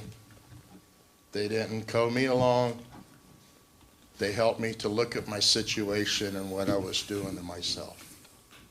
And what I was doing to myself was wrong. And that's what gets... I made a lot of bad decisions in my life. Stuff that I'm ashamed of. Stuff that just happens. Or you do it to yourself. But I just want to say something, a seed was watered by the Wallace House and their staff. They were very caring and helped me to see that I could do better for myself. I went down to San Francisco to the ARC down there. Many of you may know those, the Salvation Army. I'm an alumni, and I'm very proud of that because I have today 9 years clean and sober. Congratulations. I have a very nice job.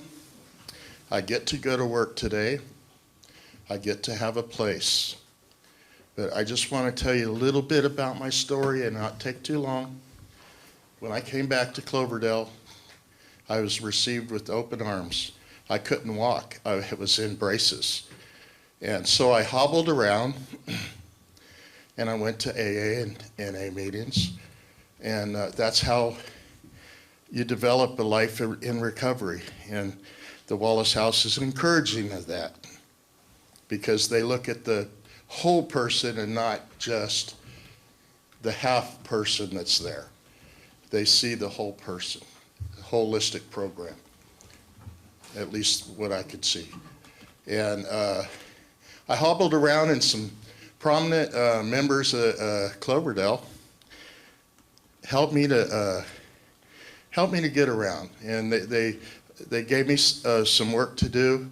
And I don't know if you've ever worked with braces on, but you're at perfect angle to pull the weeds. So I did that, and it's very, and I did it with a smile because these people believed in me. Somebody, after all these years, has said, "Toby, you're worth something." I worked for Bob Cox pulling weeds in his yard, Alan Ferber, Big Al, God bless him.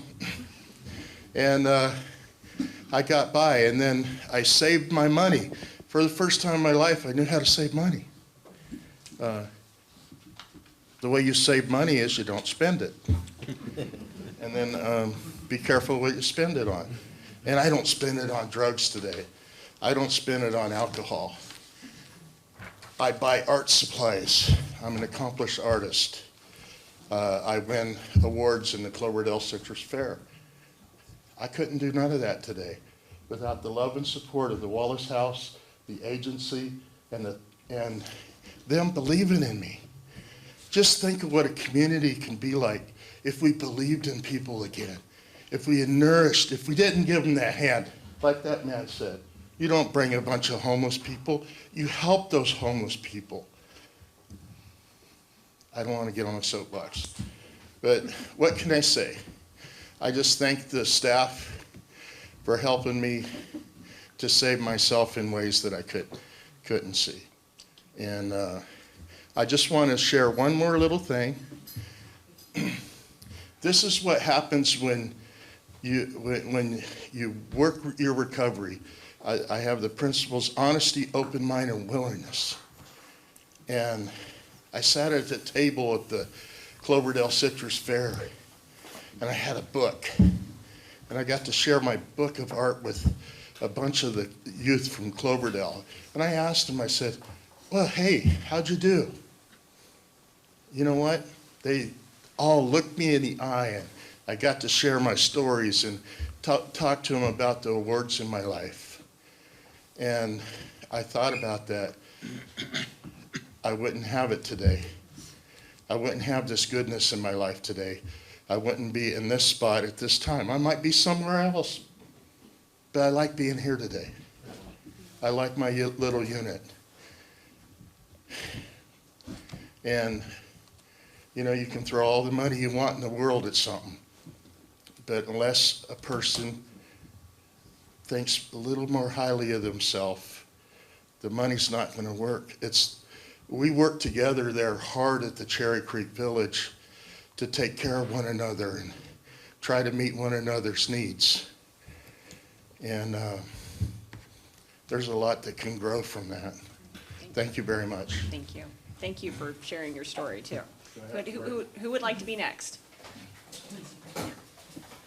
My name is Matt Glockner, Cloverdale City resident. I just want to remind you that I spoke at the council meeting last month regarding homelessness in our community and the need for small-scale, localized programs for our residents who have fallen on hard times. And I think I can't say any more than what he just said. Housing with, rules and organizations behind them, local community organizations work. I have experience in that. I've seen it where I work, and I know that that works. And what we talked about last council meeting was what doesn't work. What doesn't work is open-ended checks. That will drain our community socially, economically. It will drain all of our organizations.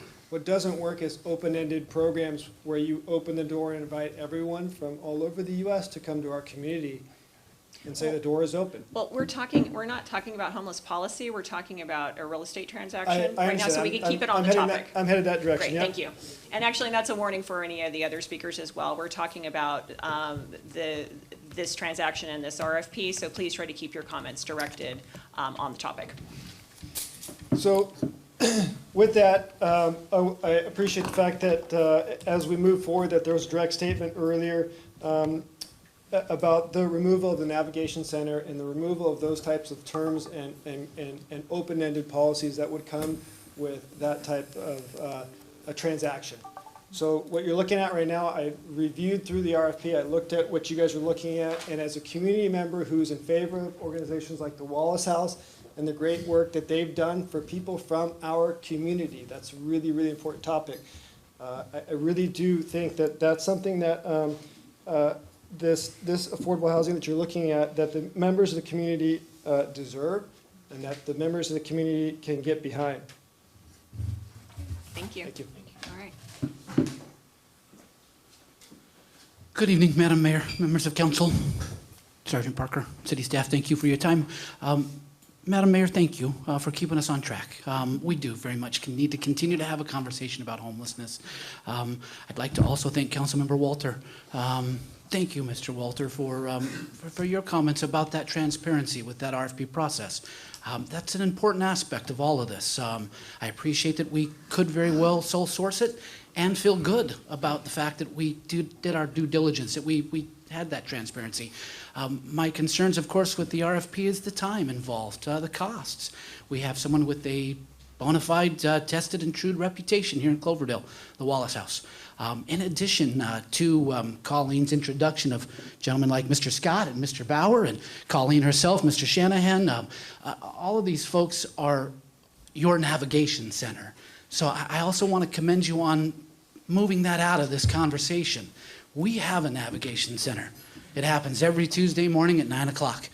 Michael here from the church is an incredible human being. So in addition to a debt of gratitude to these people for sitting on the board there at the Wallace House, they also deserve that condemnation for managing our navigation center. Every Tuesday you can get a meal, you can get clothing, you can get direction. I want to say something also about Reach for Home. We need them. You know, can you keep this Yes. on the issue of the RFP? I'm sorry. I think that I'm probably good, again, in support of sole sourcing. Okay. Yeah, I think I'm good. Thank you, Madam Mayor. Oh, thank you. Yeah, we've got a long meeting tonight. I'm sorry to be, but our commuters are going to thank me later, so. Patrick King, I'll make it quick, make this. Thank you for having me up here, all of you. Real simple, just for me, question in my head is countywide programs that come in, I mean, where's the control? My question would be, if it's a county program that comes in, you know, through the RFP process, and that's the way we do it, does that mean the county can do placement of homeless people from wherever they want in the county up into Cloverdale? And if that's just one question I like to ask. I don't think that the Wallace House has been taking care of our community. You know, I'm for our community. City Manager, can you answer that? I'm so sorry, could you repeat your last phrase, please? Last phrase would be, I know that Wallace House is here, has been taking care of our community. They are outreaching in our community. Thank you. I thought I heard you say you don't. And Yeah. No, I'm with the Wallace House, but yeah, so. Can you answer the initial question? I think if I can rephrase, the initial question was in regards to county programs. Again, what we're discussing tonight is an RFP to seek developers and operators. It would be up to an individual developer or operator to identify what are those funding sources, what are those county programs that they would want to coordinate with in terms of their operation and maintenance of their project. So there are really a lot more to the county programs that can be discussed in a short time frame this evening. I mean, for example, even the Wallace House has applied for and through the county voucher program, and in fact, that's their proposal to the city. So that's a county program. So any entity we would expect who would submit a proposal would identify some kind of county program that might help fund some aspect of a project, but we wouldn't know that until we had the opportunity to review a specific proposal and what those county programs that they're proposing to use as part of their management model or their development construction model. I would assume that would be revealed in the RFP, because they would be listing their sourcing, their financial sources, and then that would indicate what their obligations were. Correct. They would want to identify what programs that they would seek funding to help either develop the project or operate and maintain the project. Great, thank you. I think we have some more speakers, so please come forward and state your name for the record. Hi, my name is Ipolani Bove. I own Co-Studio Art and Tattoo, the business on Main Street. And I just want to say I think Wallace House is a good fit for our community. And I also think that sole sourcing to Wallace House is also a good choice. So I want to voice my support for that. Great, thank you. Anyone else? Hi, my name is Jessica Chavez. I'm a lifetime resident of Cloverdale and a small business owner here in town. I'd like to express my appreciation of the Wallace House and all of the resources they offer, as they have not only maintained a healthy and safe environment for their clients, but also for the citizens and the business owners of our town. We have the opportunity to expand this incredible asset that has helped people like myself and my daughter get back on our feet. They help others maintain their sobriety and even encourage education. I would like to express my concern in opening up an RFP in regards to the Cherry Creek Village development. In opening an RFP, we lose sight of what is working for the community of Cloverdale with an abundance of ideas and paperwork that may or may not work for our town. So I ask that we keep in mind that we have something that is incredible and unique, and it's a resource that can help our community directly. I ask that we please sole source the development to the Wallace House so we continue to help others successfully like we have been. Thank you. And Jessica, did you sign in with Linda? Oh, please, sure, get that. Good evening. I wanted to thank everybody. your My name name for the is record. Cristina Lepe Duarte, and I am a loyal community member here in Cloverdale. I'm also very proud to live here in Cloverdale. And I want to take the time to thank everybody that has attended, that has taken time out of their busy schedules to come and to give back to the community. I think that that's definitely honorable. And I want to keep encouraging that we keep doing that. I'm here to speak. I love to hear the testimonies of the residents that live at Cherry Creek via the Wallace House. It's wonderful to hear firsthand how it's impacted these individuals. And I also want to stress that every day that I drive by there, I see that. I look and I smile. I have a lot of pride in that, to see that everything is, it looks very nice. And to hear the support that's given by the Wallace House to these individuals and their families also brings a smile to my heart. I couldn't imagine, I'm going to stress again, I couldn't imagine having to say, you guys have to leave because we're going to bring in other people. I don't think that that's fair. And if there's one thing that I've learned about being committed to Cloverdale, to our schools, to our children, to our people, is the willingness to find people that want to contribute. It's hard to find that. So being that they're already rooted here, that's a big plus, and we should keep nurturing that soil. So thank you so much, and I hope that you take our voices into consideration. Thank you. Anyone else? Oh, did you write your name down for? I think we all need you to write down your last name for us. Now go ahead and speak and say your name for the record. Angela Cordova. And I think that when you guys had your last meeting, you said you would sole source most likely to Wallace House, and I think that would be the best solution for our community. I think the community members' voices, are very important. The Wallace House has been operating successfully for 10 years and can only get better. The Reach for Home has already purchased multiple homes in the community. Well, actually, it's regarding the RFP. Yeah, Can it you is. stay on the topic? So if I can finish, then you'll hear. Okay. So if they've already purchased homes, then why do they need to take over Cherry Creek next? That's Or not on the- anybody else That's for not that on the matter. agenda, so can Okay, you? well, the RFP applicants, They are not an applicant. well, that's not what I was told. Okay. And the letter that I read, that's not what it said. So I think that the city council really needs to take into consideration to not try to fix what's not broken. There's nothing wrong with the Wallace House, just upgrade it, make it better, more improved, and keep our community safe. I've lived here 15 years, prior to that, more years, but I left to Santa Rosa, which is terrible now. The homeless down there, it's terrible, terrible. And if you build it here, they'll come, bottom line. Okay. So if you continue to support Wallace House, which is a local organization, then you'll see the difference. Okay, thank you. Anyone else? Is anyone else interested in coming forward? Oh, please. And please state your name for the record. Michael Velasquez. I'm the president of St. Vincent de Paul, our local conference here. Madam Mayor, council members, and staff.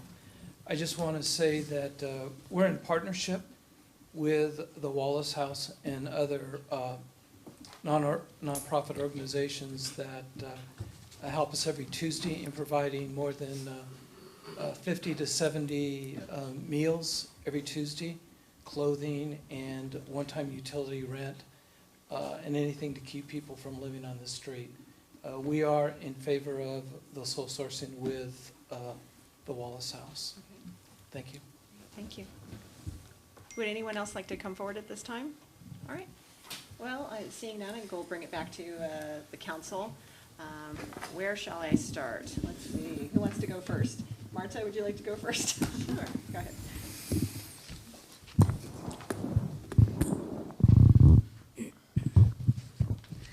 Yes, what I would like to clarify from the start is that we're here in City Council to establish policy. And as such, we are going to take into account what is best for the community for the next 55 years when it comes to this kind of affordable housing development. Okay? I would like to ask, let's see, the developer to come. William Leach. I don't know where I wrote it. Thank you. I have some questions that I would like to ask. You said that you have been involved in 25 projects. Okay, but I want to ask him. Okay, co-developer. So I just want. Okay. So you've mentioned 25 projects. I would like for you to share with us which is your star project. I'd say my most recent star project is an oceanside, approximately 2 blocks from the beach. It's called North Coast Terrace. And this Friday, we're doing our groundbreaking. Oceanside, California. Oceanside, okay. Yeah. It is a 32-unit homeless housing project for families. It's 2- and 3-bedroom units. My partner there is Solutions for Change. They are a beloved nonprofit in North San Diego County who uses an accountability model to help families get out of deep poverty and get to be self-sufficient. They've got a cool 1,000-day program, and they approach getting people out of deep poverty as a university. Like, let me help them have the skills and abilities to have a better life for themselves. So they have this interesting 1,000-day university that they take people through. And what I was super proud about that facility is they previously had to go to private donors to get that funded, a 1,000 days of counseling for families to help them become self-sufficient. And we were able to help them use federal financing that doesn't have specific programmatic strings attached to it to fund the caseworkers and the drug counselors and the specific needs that they had. So I was super excited to help them have a self-sustainable model where they maintained control. We served as the administrative general partner, like I mentioned before. I'd say I'm super proud of that one, and we're breaking ground this Friday. Or we're having the grand opening. It's already broken ground. Everybody's moved in already, but the ceremony is this Friday. Okay. And what sources of financing did you use for that? So for that particular project, we used the state's Housing and Community Development's MHP supportive housing. We used the City of Oceanside provided a long-term ground lease for the property so that they could maintain ownership of the property, maintain a little bit of extra control, but let us build and be there for 65 plus years. The city also provided approximately a $1.2 million loan to that project of former redevelopment agency money, a little bit of home money also. And the main source was we used 9% tax credits. On that particular project, I want to say about 60% of the costs were covered by the 9% tax credit program. It's not dissimilar from this particular proposal that we've provided to staff. It also had project-based vouchers from the local housing authority. There it was the City of Oceanside Housing Authority, and here we would request it from the county because the City of Cloverdale doesn't have a housing authority. So that was the financing that we did.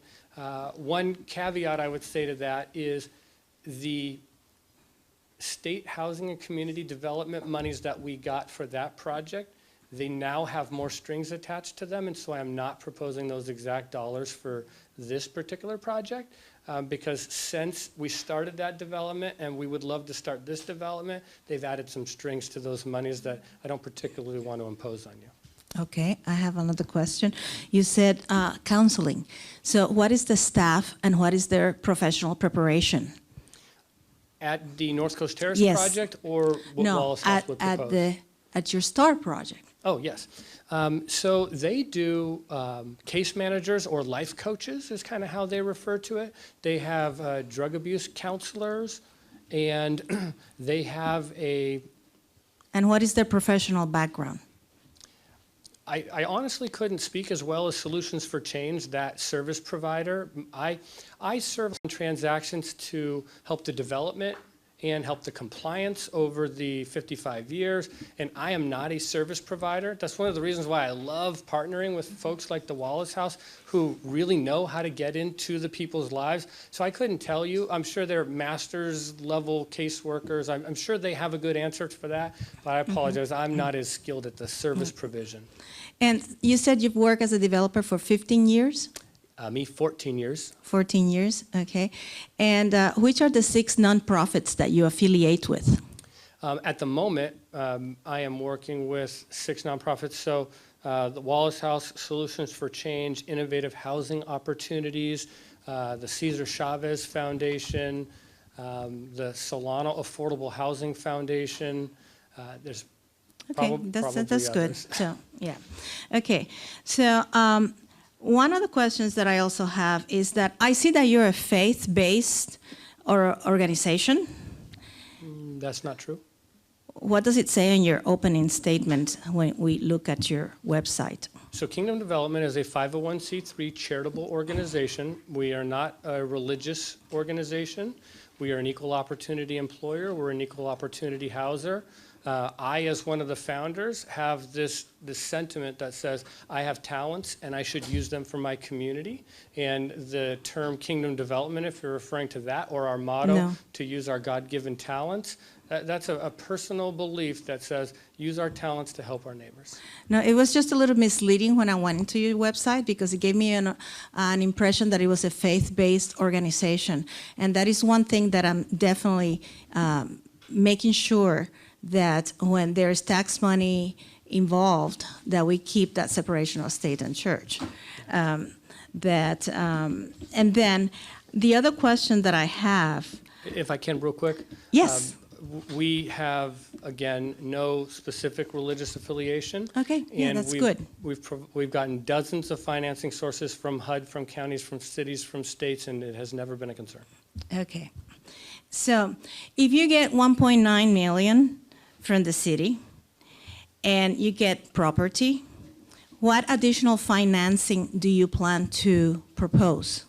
I plan to propose obtaining a conventional loan that's supported by vouchers from the county.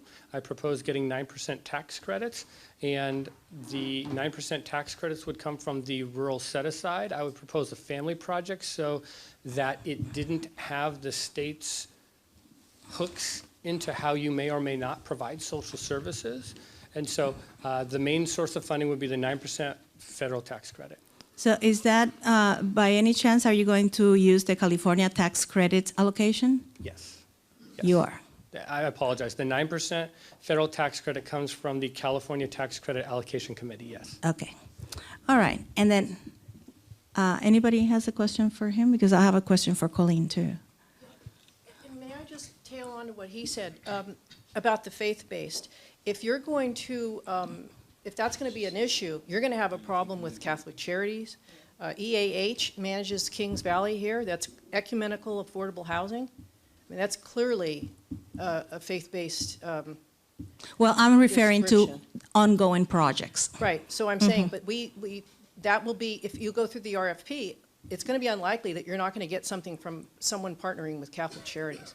So I'm just bringing that up. Yeah, no, I just want to make sure that it is not a faith-based orientation for the programming. Right, no, and see, Kingdom isn't going to have anything to do with the services. Wallace House is going to Exactly. operate the same way we have all along. And Wallace House is located on Episcopal Diocese property. Right. But we don't mix those things. And And that will be the way that we continue. Colleen, why did you go to San Diego? Did you consider any other developers in Sonoma County? Well, yes, absolutely. In fact, I searched high and low. I've been looking for a developer for 9 years. As soon as I knew that the Cherry Creek Village property was in play, I started looking. And I spoke to countless developers, and here's what happened. They generally wouldn't look at anything that was less than 60 units. The property's got all these issues with the creek and the setbacks, the footprint's too small, and they wanted to basically cut us out of any of the fee income, which meant we would have had to go and scramble for our own funding that would have been competitive and unsustainable. The model that we're proposing is sustainable indefinitely. That fee income that we will be receiving will support our services forever, as long as we're there. The other thing I should mention is if this goes RFP and some other developer comes in there, our clients will be evicted and the Wallace House will no longer exist. So not only will you lose the asset that you have at Cherry Creek Village with our services, but you're going to lose the Wallace House because the rental income, the small amount that we get, supports our Wallace House. May I ask the lawyer, Madam Mayor? Is it true? Could you let us know if it's true that any residents of Cherry Creek would be evicted? For any project that's It's off. for any project that's proposed, when you go out to an RFP, part of that, they're going to come back and they're going to, their proposal will talk about relocation. And I think that that's what they're talking about. But that's part of the process of getting an RFP. They may have plans. We don't know until we get proposals, right? But relocation, usually when they come in, if they have an idea for the project, that may involve relocation of the folks that are currently there. I don't know if it's possible when they also submit proposals, whether they plan on taking folks that are already there as part of their project. But the reality is you go out to proposals to get that. We wouldn't know what the proposals were until they came in. Isn't there a protection for people who are already in there? There are protections. However, when you're talking about projects like these, that's why the law comes into place with relocation costs. So the protection really is the requirement for relocation and the payment of relocation costs.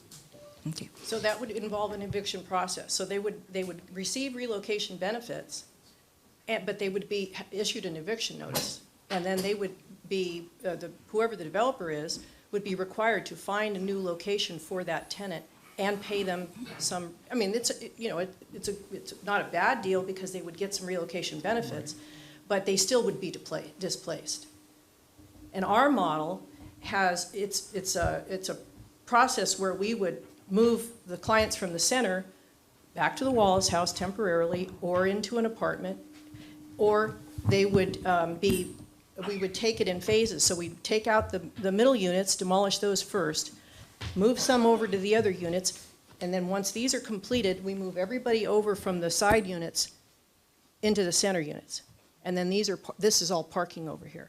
So we've got a really good plan on how we could do this transition through the development phase.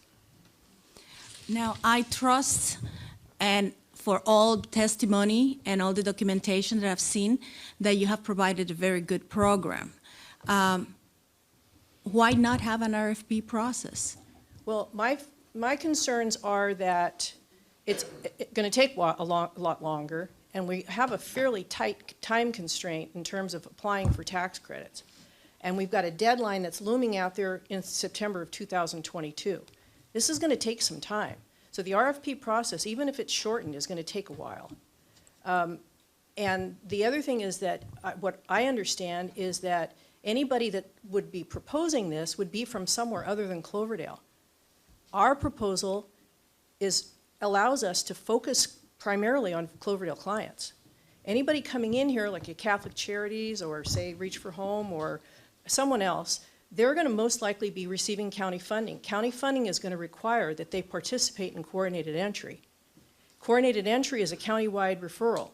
So the only way you're prioritized is based upon your physical, it's called a vulnerability index survey, and if you score real high, then you're prioritized.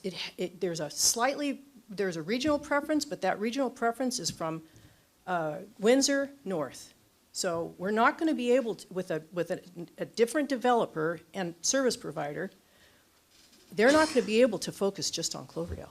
Madam Mayor, may I ask the city manager? Absolutely. Could you please let us know what is the timeline and how it would be impacting this project? It's difficult for staff to give you a specific impact figure in terms of the timeline, but we can share with you that if council was to direct staff to issue an RFP, we would recommend that the RFP process be 30 to 45 days for receipt of proposals back from developers. We would anticipate that that timeline would be fairly similar in terms of how long it may take CCOC to prepare a comprehensive proposal. It may be a little bit shorter because they've been doing a lot of due diligence work, but there is a fair amount of documentation requirements in the proposal itself, and we would expect that it would take them approximately 30 days to provide the requisite documentation. And one of the things that staff does recommend that if council does decide to sole source, for example, that we would enter into negotiations for an exclusive negotiating agreement and development agreement. And from staff's perspective, that always takes time because it requires, obviously, in addition to legal review, just really setting forth what the ultimate project that's going to be developed. You know, is it the conceptual plan that was put in place, or is it some other architectural model? I know in the voucher proposal there was some additional architectural design. So those are things that, again, may be subject to additional review processes to put that documentation in place. Of course, we would try to, and you know, no matter what developer proposes, there's always the necessity, as indicated by Kingdom Development's representative, that you do the financial analysis of the pro forma to vet it and make sure that the allocation of city tax dollars and also both federal and state funding sources are in a manner that the council would support. You really do that regardless of whether it's CCOC or some other developer. So really the additional timeline we would expect between the two would be 30 to 45 days for an RFP. And of course, I think CCOC is kind of ready to go in a lot of respects with some additional requests to address the specifics in the RFP. Okay. If I may, I'd like to share my experience. I've been involved in maybe 9 different RFP processes, and it typically is a 6 to 8 month process. And in this particular case, it would add a solid 6 months to the process. If you went through an RFP, it's typically waiting to get proposals and then analyzing those proposals where you have attorneys and financial advisors reviewing it, and then you've got the deliberation process that you would go through and making a decision. And then at the end of that 6 month process, then you would get into the exclusive negotiating agreement with whoever you chose. And so that process is required for anybody. So that's my experience, would be 6 to 8 months.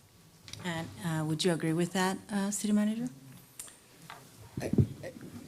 Without the benefit of sitting down and really outlining a specific time frame, I don't necessarily think it would take 6 to 8 months, but you know, again, negotiations sometimes take time to come to agreement, and that's subject to discussion and coming to agreement, and sometimes it just depends. But again, I think the difference here is the RFP process is really what we're talking about.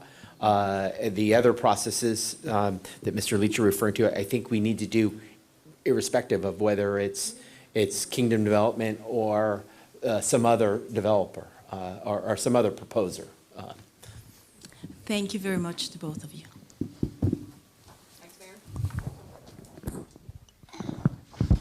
Well, I don't have any questions to ask. You know, Colleen, you have been looking for a developer for the last 9 years, and I know how difficult it is for you. I'm going to just cut right to the chase. You know, my big concern is transparency. I always want to make sure that the public is very comfortable in how we make our decisions. David answered my question. If we do sole source it with Kingdom Development, they will still fill out a RFP form, and we will vent them to make sure that they're the right fit. So long story short, Colleen, I appreciate everything you've done for the Wallace House. I appreciate the board, and I want to see us sole source this. I do not want to see this go out on an RFP. I want to keep it local. I want to keep you in charge of that development so that you still retain your 51%. Please keep your opinions to yourself and have some respect for our vice mayor. Thank you. And the city still owns that project all the way. So I want to keep it local. Thank you. Thank you. I lassoed with this a lot. I took every call that you gave, and we really had nice conversations. I reported those phone calls, I promise. And to look out and see the members of the board be locals, people that are around here, to hear testimony from Mr. Toby. Forgive me, sir, I don't remember your last name, but that was a fantastic story. Just keep your head up, that's all. I too want to see this control stay local. I will not jabber on. I would like to see this sole sourced. Thank you. All right. And actually, could we have Mr. Leach come forward? I just had just a clarifying question. Yeah. So you've been doing this for 14 years, and how many total projects? So I've seen approximately 25 start to finish. So 25. And I've been involved in 40 others as the financial advisor. Okay. So so how many of those projects were those communities required an RFP? 8, Okay. 9. Okay. Great. Thank you. That was my main concern, is just to kind of get a feel for what other communities are doing.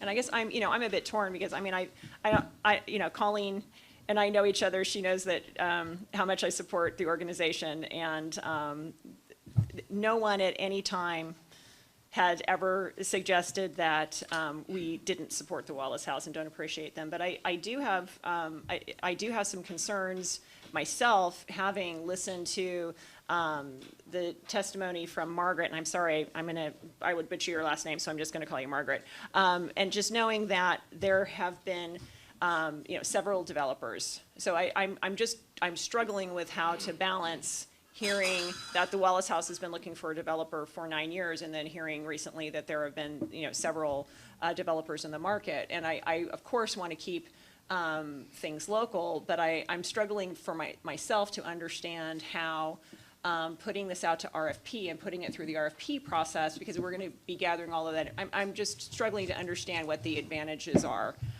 for going sole source versus RFP, because RFP is the standard for projects like this. It's the standard of our city. It's in the standard of our community. That's usually how you get the best final project. And so I'm struggling as to, what the, if there's any real advantage, because I'm hearing that we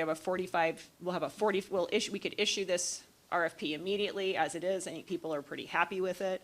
I'm not hearing any specific, I didn't hear any specific problems with the content of the RFP, that it came back as the council directed.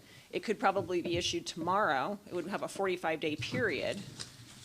And then so after the 45-day period, city manager, how long do you think the deliberation would be if we got, multiple applicants? How many houses? Let's follow. That's a great question. Yeah, sorry. Staff would work as expeditiously as we could to, again, it depends on the number of proposals. The county, and when they issued an RFP, received 7 proposals. You would want to give them equal time in terms of reviewing them and addressing to ensure that they met the requirements and giving them a requisite score. Ultimately, those would come back to council or a subcommittee if the council wanted to refer them to subcommittee for a recommendation. So, to recommend, the top or preferred selection, or the top 2 or top 3.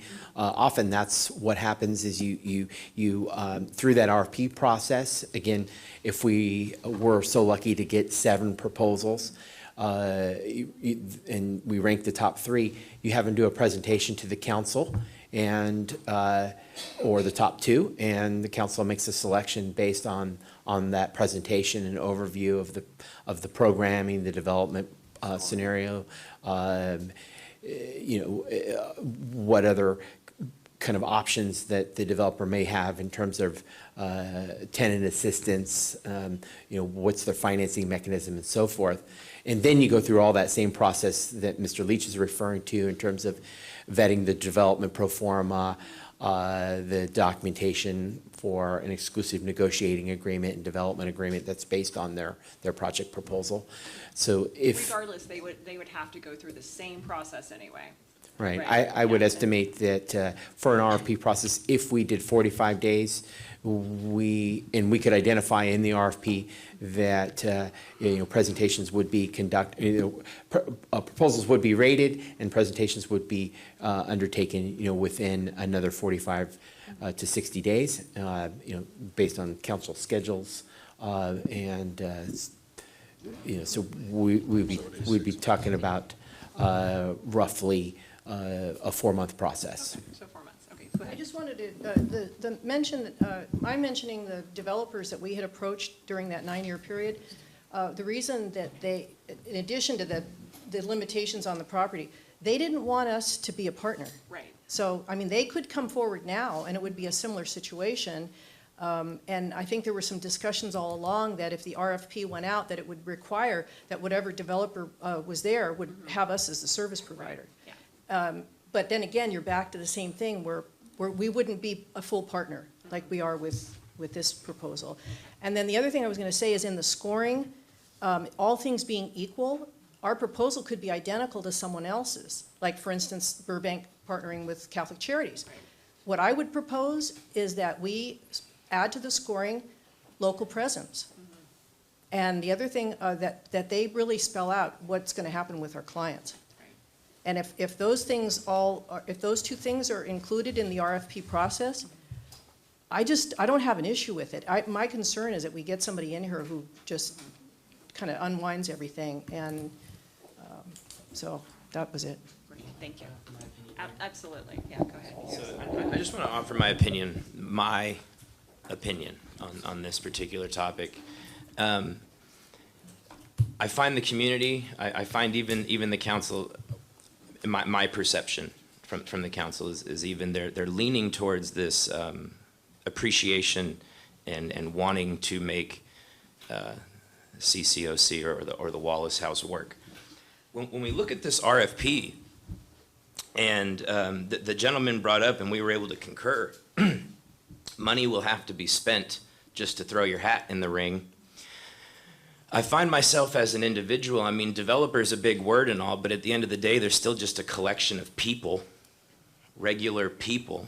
And we would be asking them to spend money with this notion in our head that we're already kind of leaning towards Wallace House anyway.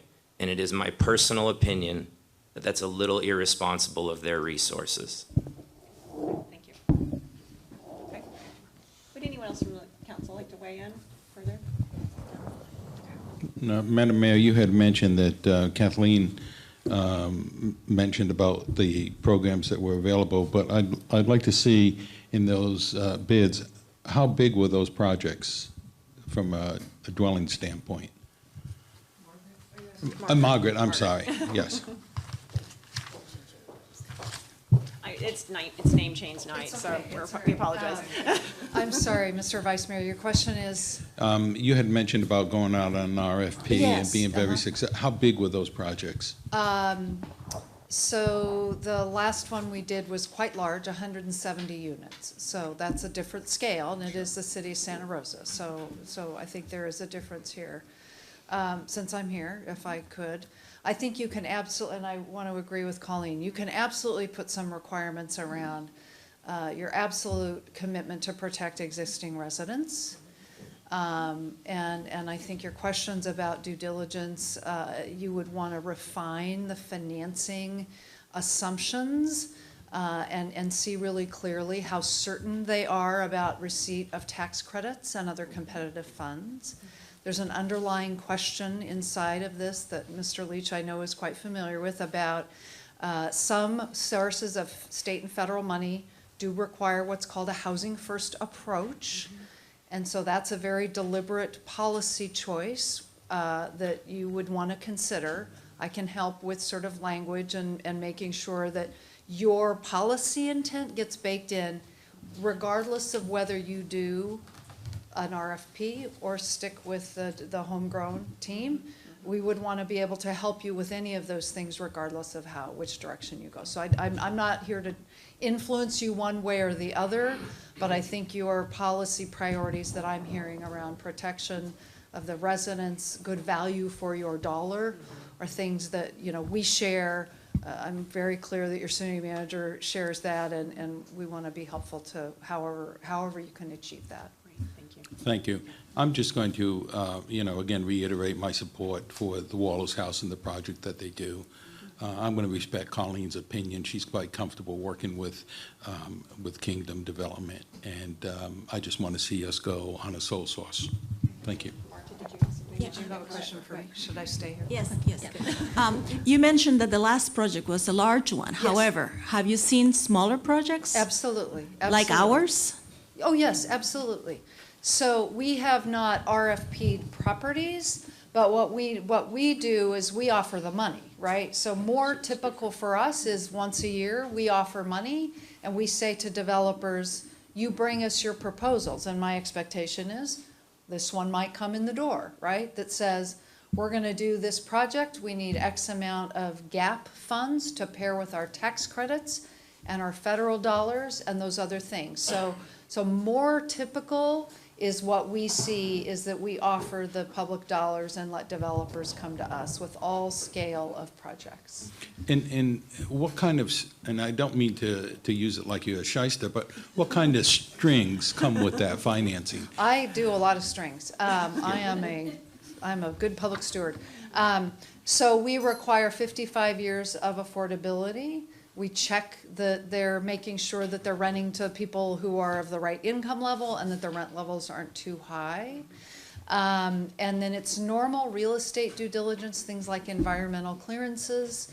We record a deed restriction that is subordinate to the first mortgage lender. And so, there's all these real estate conventions kinds of things that are pretty typical that I know your development team here and others would be quite familiar with. So, Okay. but the main thing is we want long-term affordability. Absolutely, yeah. Yeah. Thank you. Okay, Yeah. thank you. Okay, thank you. Great. All right. Is this on? Am I on? Okay. Does anyone else have any other input after we've beaten this horse to death? So, okay. Bob can't hear you. Bob can't hear me? I apologize, Bob. I'm so sorry. Does anyone else have anything to add or any comment? Christine, can you come forward to the microphone? Because I just got in trouble for it, so I can't let you get away with it.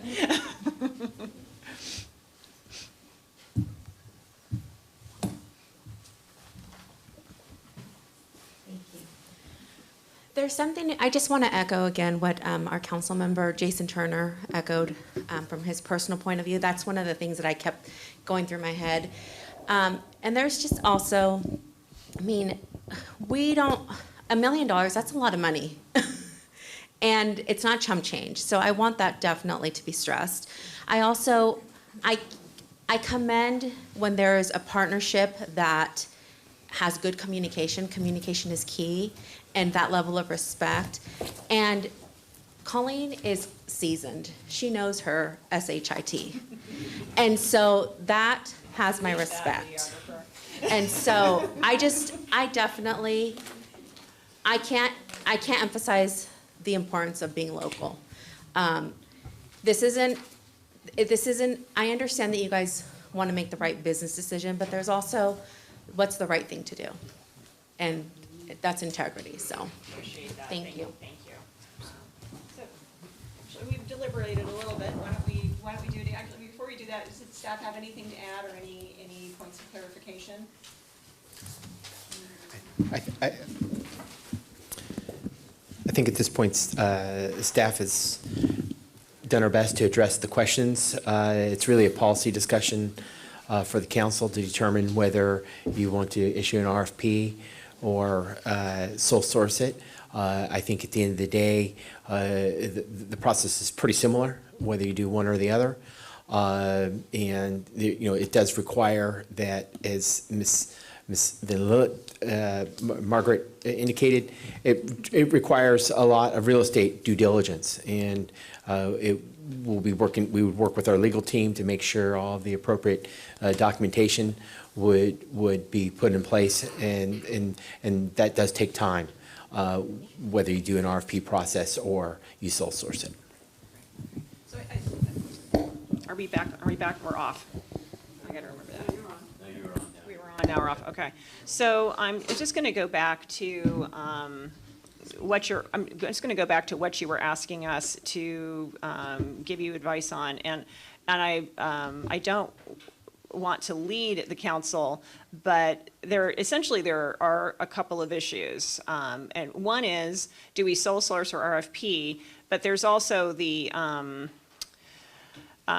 not sure if it is delineated as much as some of the recommendations, good recommendations from like Ms. Van Vliet and from Colleen, that if we do either, that they're, and now my notes are escaping me.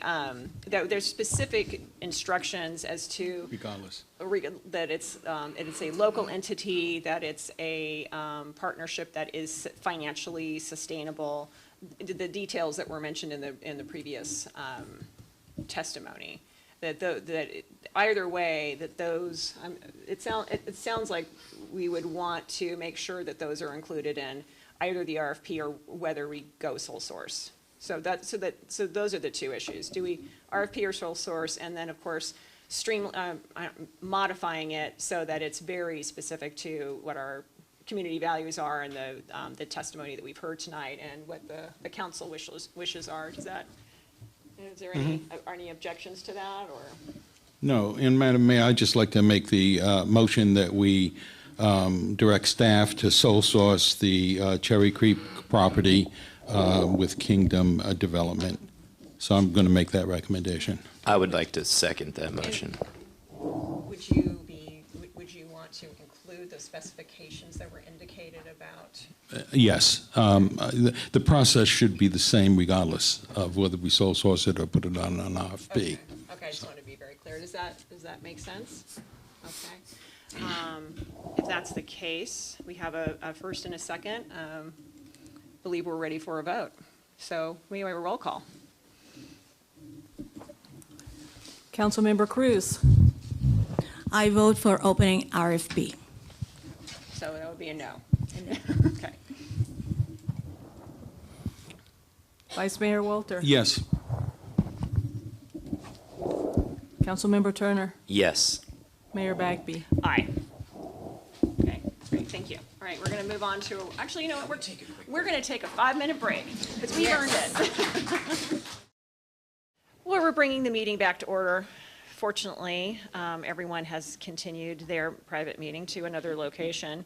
So we're going to move on back to item number 5.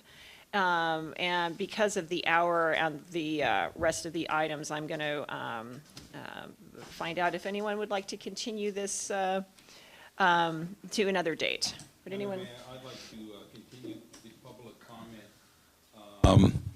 The public comment hearing on the tree ordinance to a date of. 3/27. Council has the option of moving this to a date certain of either March 13th, which is at your next council meeting, or March 27th.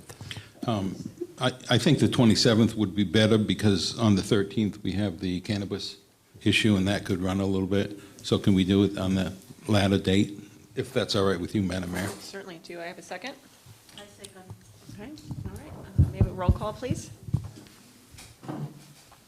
Councilmember Cruz. Aye. Vice Mayor Walter. Aye. Councilmember Turner. Aye. Aye. Okay, well, we will move on to item number 6, new business, review of the mid-year budget, and I believe that's Ms. Holmes.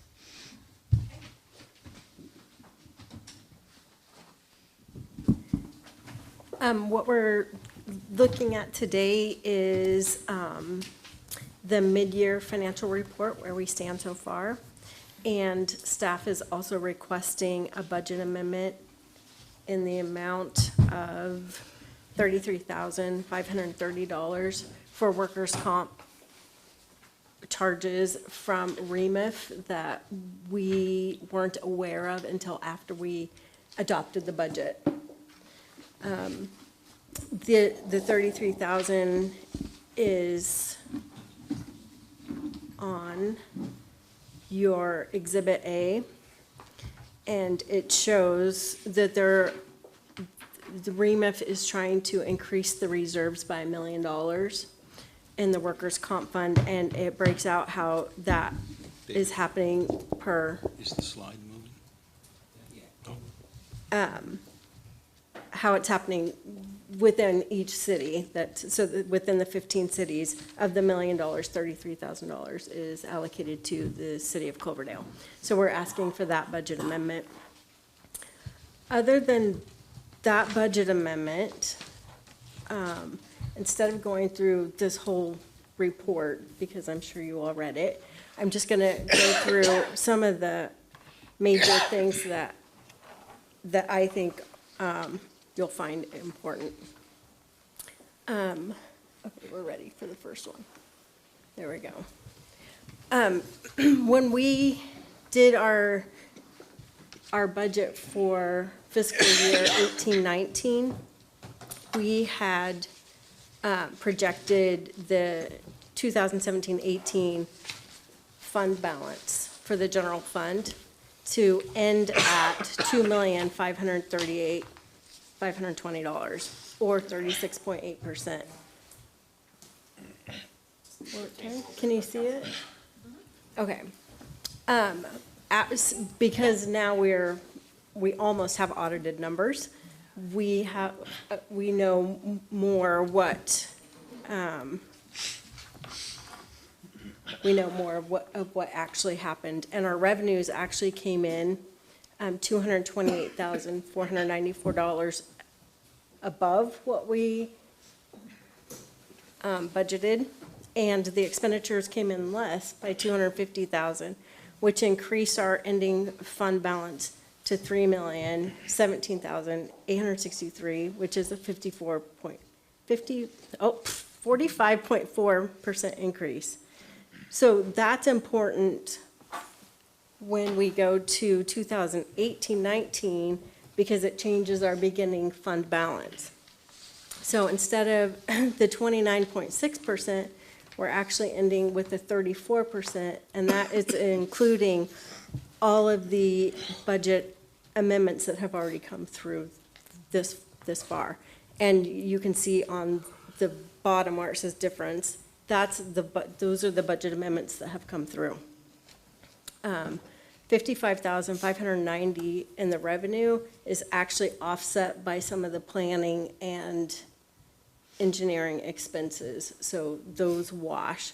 And so there's $88,000 that we asked for in budget amendments so far this year. And those were for unidentifiable expenses that happened during the year. One was OIS, one, there's mostly HR and there are replacement of the air conditioner at the PD. Thank you. Confidential criminal investigation. So that's where those come in. The only other thing that I really want to point out is where we are today with our revenues. Our property tax is currently we've received 59.5% of our revenues. And typically we would have about 55%. So it looks like our property taxes are coming in about 4% higher. The sales tax is coming in at 55.5% as of today, which is a little bit higher than what we would expect as well, by 5.5%. Our Measure P excise tax, we didn't budget anything, but year-to-date, we've received $54,193, or approximately $11,000 a month. Our Measure O utility user tax, we budgeted $445, we're already at $263, or 59%. So that's coming in better than what we would expect. Our franchise taxes, those are low, however, they typically come in May. So we expect that those will be at 100%. The TOT is coming in really strong at 77.4%, and we still have 2 more quarters to come in. So I'm thinking that that's likely gonna come in over budget. And last year, there was a 20% increase, so this increase would be even above that. Totally related to this. Yeah. Any notable spikes in things that were maybe approved or services that were allowed that could contribute to the income being higher than projected, like maybe the hosted vacation rentals being allowed? Oh, thank you, Mr. Soundman, I appreciate it. Was there any notable spikes in things that might have been approved as far as hosted vacation rentals, or anything that you might attribute to it coming in so much above budget for the TOT tax or anything like that? Susie, if I may, just to respond to that, on the TOT, I think one of the things we really want to point to is the marketing efforts that we engaged in with the chamber taking the lead of Experience Cloverdale. I think they've as our marketing and promotional partner for the city, they really did target bringing in residents to stay here. I mean, not bringing in residents, bringing in visitors to stay in our local lodging. And, you know, with the uptick in events, I think, here in Cloverdale, as well as there's a lower TOT rate, you know, we saw an uptick in, and I think it generally trended countywide of visitors to Sonoma County. And I think part of it's Cloverdale getting on the radar, so we're starting to see Cloverdale on the map. We're literally on the map now for Sonoma County. Some improved numbers and figures in that arena. It's hard, though, to say one specific reason, but I think you can fairly and confidently say that, you know, by marketing and promoting our city, that it becomes somewhere that folks want to visit more often, and that would be reflected in the numbers. I look forward to seeing how it trends. You know, it'll be interesting to see how the trend may or may not continue. So really, really well done on all the parties involved. And I will not derail our presentation anymore, but 77%, I thought that was fantastic. Thank you. Yeah, that was my question. I was also, I think Vice Mayor, that's a number that stands out, so. Yes. Did you have anything you wanted to, any questions? Okay, now we'll let you get back on track. We apologize, but. Oh, no. Good job. The PEG fees that we just initiated this year, one of the quarters was actually from last year, but because they were delayed in sending us the payment, so we've received about $15,000 that was not budgeted. It looks like it's coming in about $5,000 a quarter, so that's going to be helpful in offsetting some of our videoing and yep. Our gas tax, although it's coming in at 65%, and the Measure M is also loosely related. It's the 0.25% of a sales tax on gas for the Sonoma County that the city gets. Statewide, all the cities are saying that they're seeing a 5% decrease in the amount that they actually budgeted, which came from the state. So we may see a slight decrease in our gas tax, but it doesn't appear that we're there yet. Water usage, charges, we're at 72.9%, which is normal because our biggest months that we sell water is from July to October, November. So the biggest months have happened, and now we would expect maybe 30% for the rest of the year, and that's pretty normal. And our sewer charges, again, are at 62. It's pretty normal for this time of year. And again, because of all of our primary residents, they have a locked-in fee for their sewer, and so the only adjustable one is commercial, and that's based on their water usage. So that's, I think, it. But I'm happy to take any questions. Does the council have any, thank you, council have any clarification, questions? Okay, if that is the case, we'll go ahead and open it up to anyone from the public who has any questions or any comments. All right, seeing that, we'll bring it back to the council. Any questions or comments? No, I'm All fine, right. thank you. All right, and comments from staff? Mayor, just a general statement, I think is reflected by the report by your finance manager. You can see that the general fund and our other funds are generally trending as we would expect, and for the most part are tracking in accordance with the budget, with the exception that we had a greater amount of carryover from our previous fiscal year than we had anticipated, and that really helps our general fund reserve.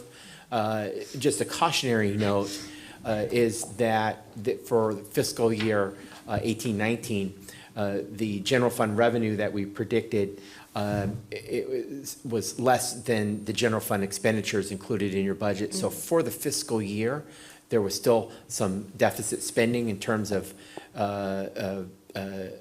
revenue or expenditures exceeding revenue, but council made a strategic decision during the budgeting process last year to allocate funding towards some key priority projects, and that's why you see expenditures exceeding revenue.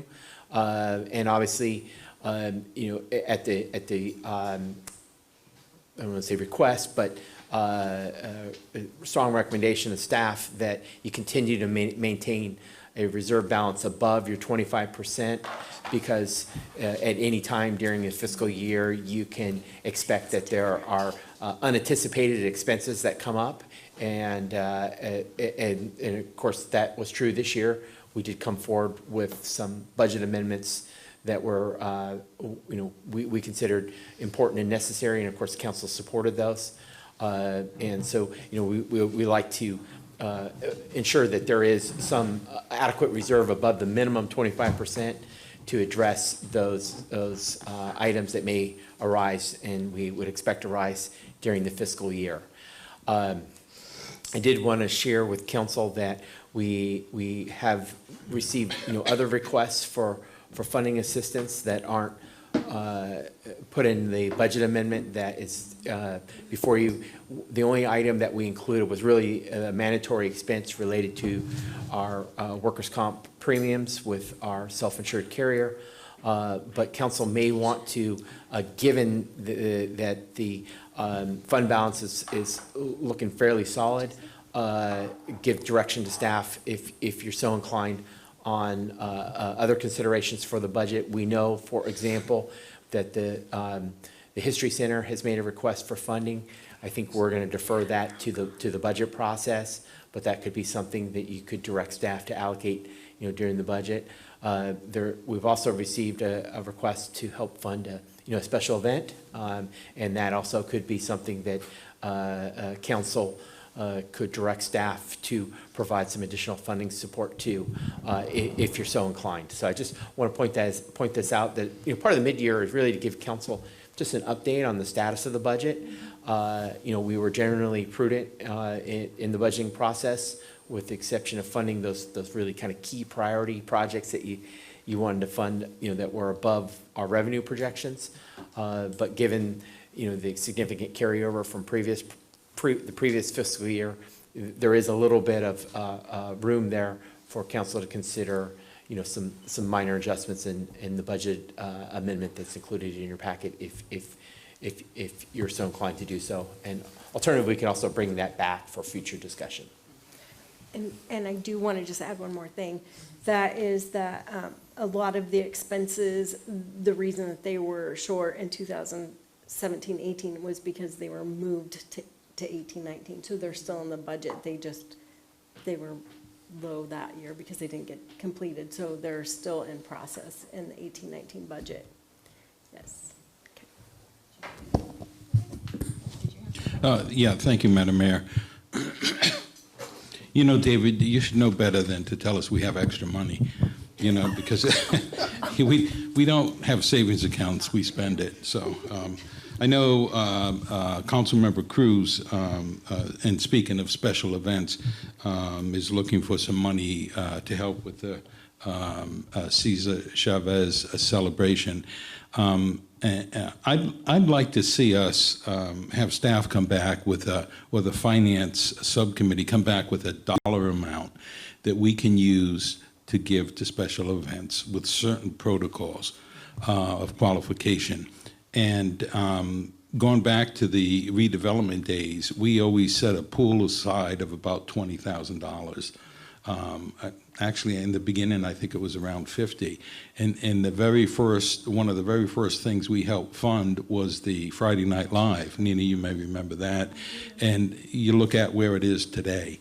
It's a good revenue source for the city with the tax and all. So where I'm going with this, if we could have some idea of how much money staff would recommend that we could give to events like Councilmember Cruz wants to do, or the Lions Club or something else, and come up with some type of a simple application. What's the amount, what's it going to be used for, and what the return to the city may be. I think I'd like to see that. So. Certainly, go ahead. Yeah. I had some conversations with Assistant City Manager Kevin about, and I think with you too, David. I'm just not doing well today. We had contemplated maybe some community program for youth, and perhaps to follow some other projects that have been done in other cities to help youth and community engagement. I think that's something that perhaps we need to continue to work with, come with a plan, and perhaps it could be part of this additional cultural events could be probably part of that program. And I also would like to make sure that the city has an inclusionary position for anybody who receives any funding, that it is one that respects all those groups protected by law. I guess, do you have anything else on this? I do not, thank you, though. Okay. And I guess I'd support the proposal given by Vice Mayor Wilter. It is really getting late. I'm getting really tired too, so I'm going to do my best to keep it together. And I guess I envision something like the use of the parks application that we already have. When nonprofits or organizations are looking to, use our public facilities and possibly waive the fees, I just think we could probably base it on that. Back in the day before the Great Recession, the city did give grant funding, just like helping to start Friday Night Live.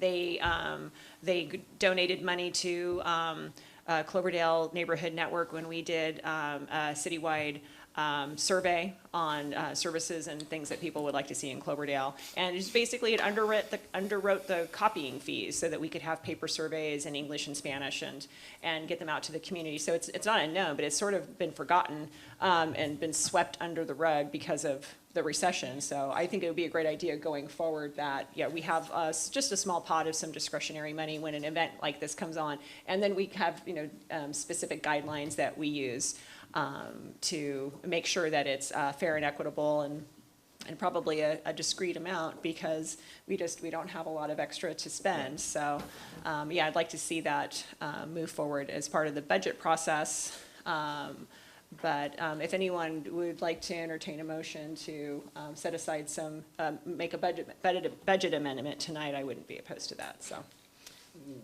Well, I'd like to see us assign it to a subcommittee. You wanna send it to a Probably subcommittee? the Finance Police That's not- Subcommittee. I think that's a great idea. To kind of vent it a little bit more. Yeah, I would support that. And then we could get some procedures developed around that. So we could just go ahead and send it to the police and finance. I think that'd be a great spot for it. Thank you, Mayor, Vice Mayor, council members, for that direction. And I think it will be tremendously helpful for staff to have a program and a set of guidelines to help direct those funding requests to. I can tell you routinely you get requests for funding assistance from many of our organizations that are in need of funding for lots of good reasons. And as I think Vice Mayor kind of alluded to, I often do share with him, it's not in the budget. That is the pat answer, yes. And I say that in all honesty, because up until really this last year's budget, the city's budget did not have any discretionary funds for any of our important, nonprofit and community service providers. And so this was really the first year that we've been able to fund some organizations such as the Boys and Girls Club or the Performing Arts Center. But there are. And the senior center. And the senior center. Their new kitchen floor that they desperately needed. So, Right, yeah.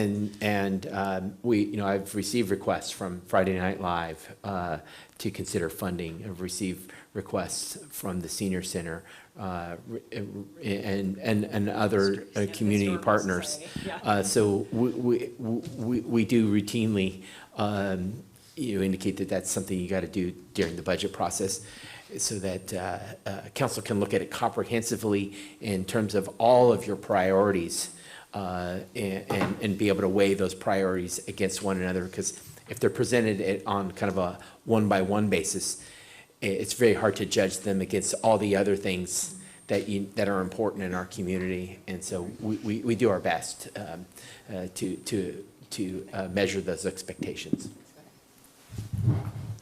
Yes, I want to clarify that it was that I took this initiative to work on the Cesar Chavez celebration because it was a resident who brought it to my attention, saying that in 2010 there had been a proclamation and that the city had never acted upon that proclamation.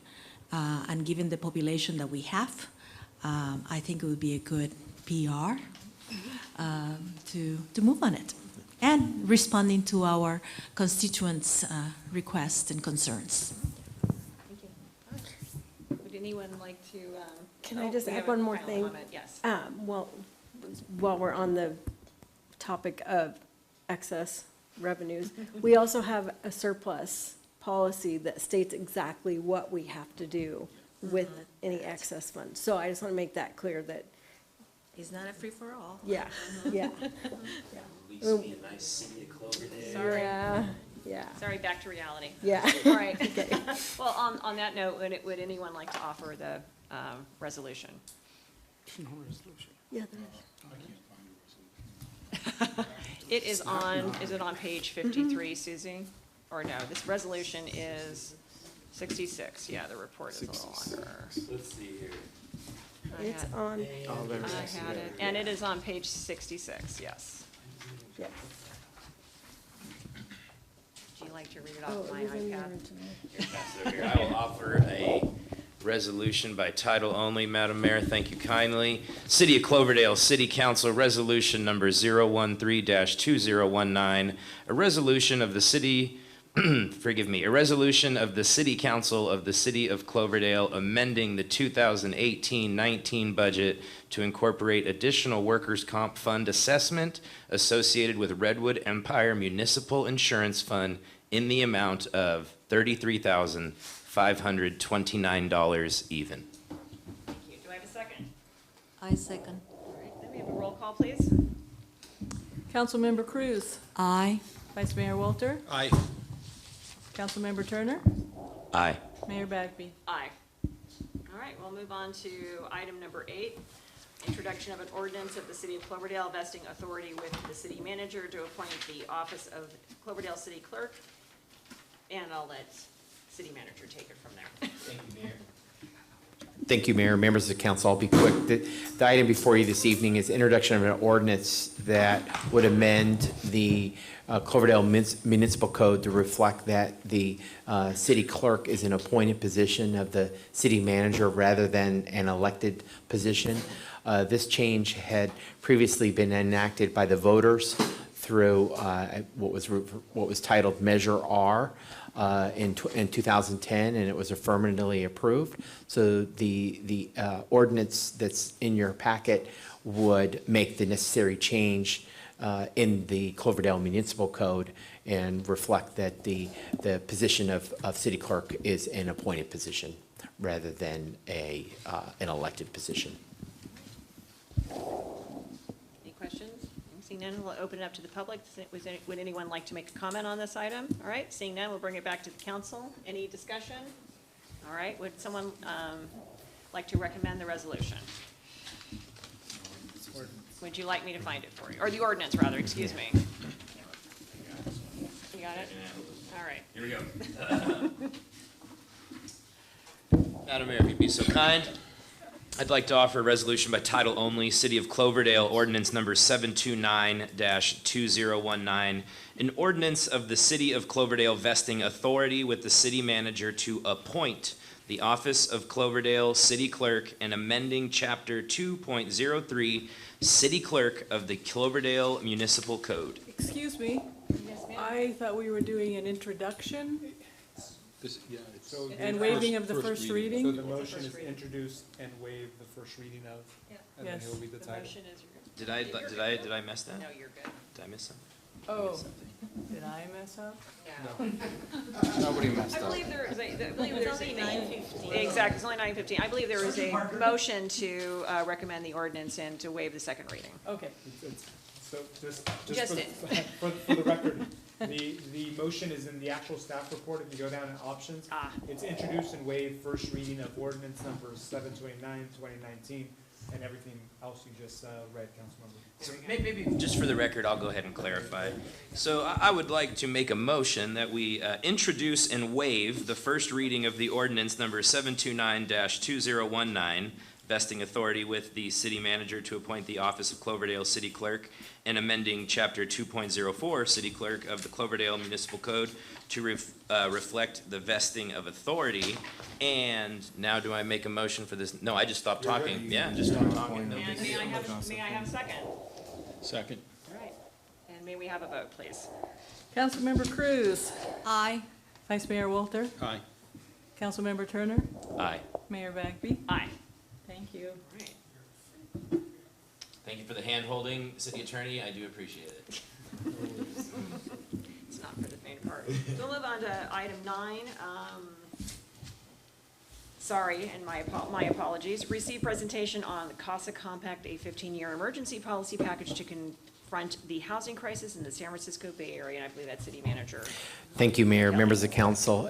There is a PowerPoint included in your packet, but I'm just going to give you a broad overview of the CASA Compact and explain why this is before you tonight.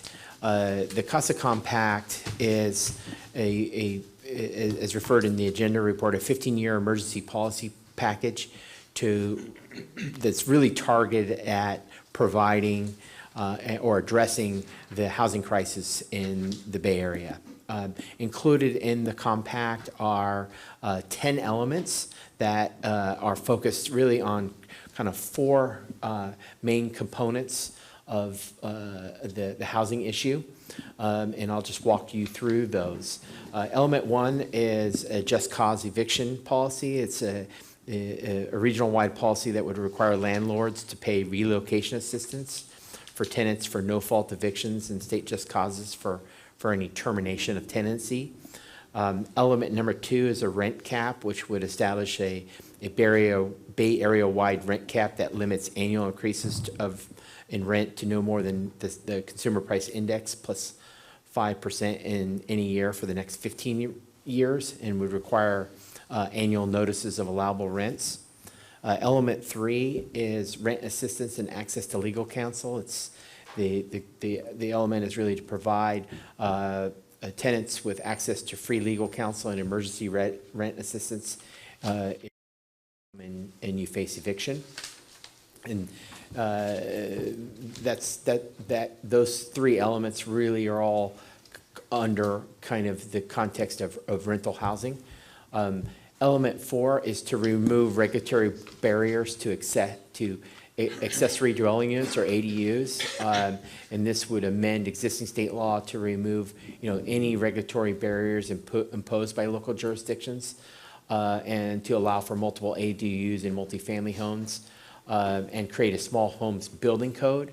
I think in large part the council has already met this with their existing accessory dwelling code, but this is the state's, ABAG and MTC's attempt to make it a more stronger regulation in terms of removal of regulatory barriers. Element number 5 is to require minimum zoning near transit.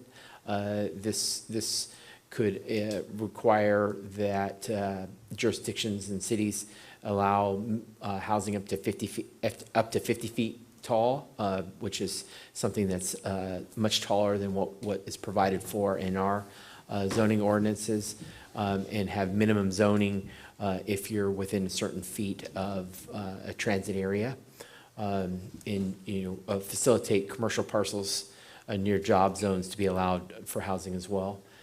Element number 6 is reforms to the housing approval process, in essence making certain fee programs, certain codes comply with state requirements rather than our own, and limit the number of public hearings on projects, impose uniform fee standards on impact fees, and also require imposition of fee deferral programs and other restrictions. Element number 7 is to put in place an expedited approval and implement financial incentives for select types of housing. It calls on the state to adopt certain CEQA exemptions that limit our ability to review projects, because there's concern, I think, in the Bay Area. You often heard the term NIMBYism, and that CEQA can be used to slow down or terminate projects that the local communities want, and this is an attempt to kind of remove that as an option. Element number 8 is to unlock public land for affordable housing. And there are already some provisions that are implemented by ABAG that require cities to look at land owned by the city and to look at opportunities to build affordable housing. And this would this particular element would focus on that and require cities to report on these publicly owned properties. Element 9 is a funding and financing element for the CASA Compact. What it does is it anticipates the need to raise $1.5 billion in new revenue.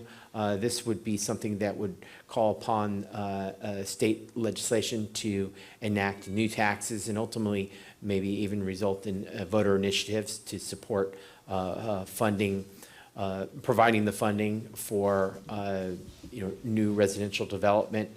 And then last but not least, element 10 is the establishment of a regional leadership entity, basically a new local regional government to implement the CASA Compact track and report on its progress, similar to the functions that ABAG and MTC do within their respective mission statements as set forth by the state. So that's kind of a real brief overview of those 10 elements.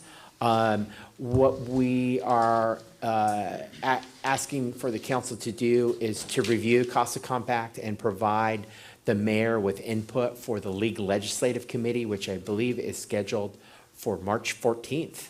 And we wanted to just really introduce the compact to the council, so they had opportunity to review it, consider its policy impacts on the city of Cloverdale, and be able to provide the mayor with feedback on her input at the League Legislative Committee.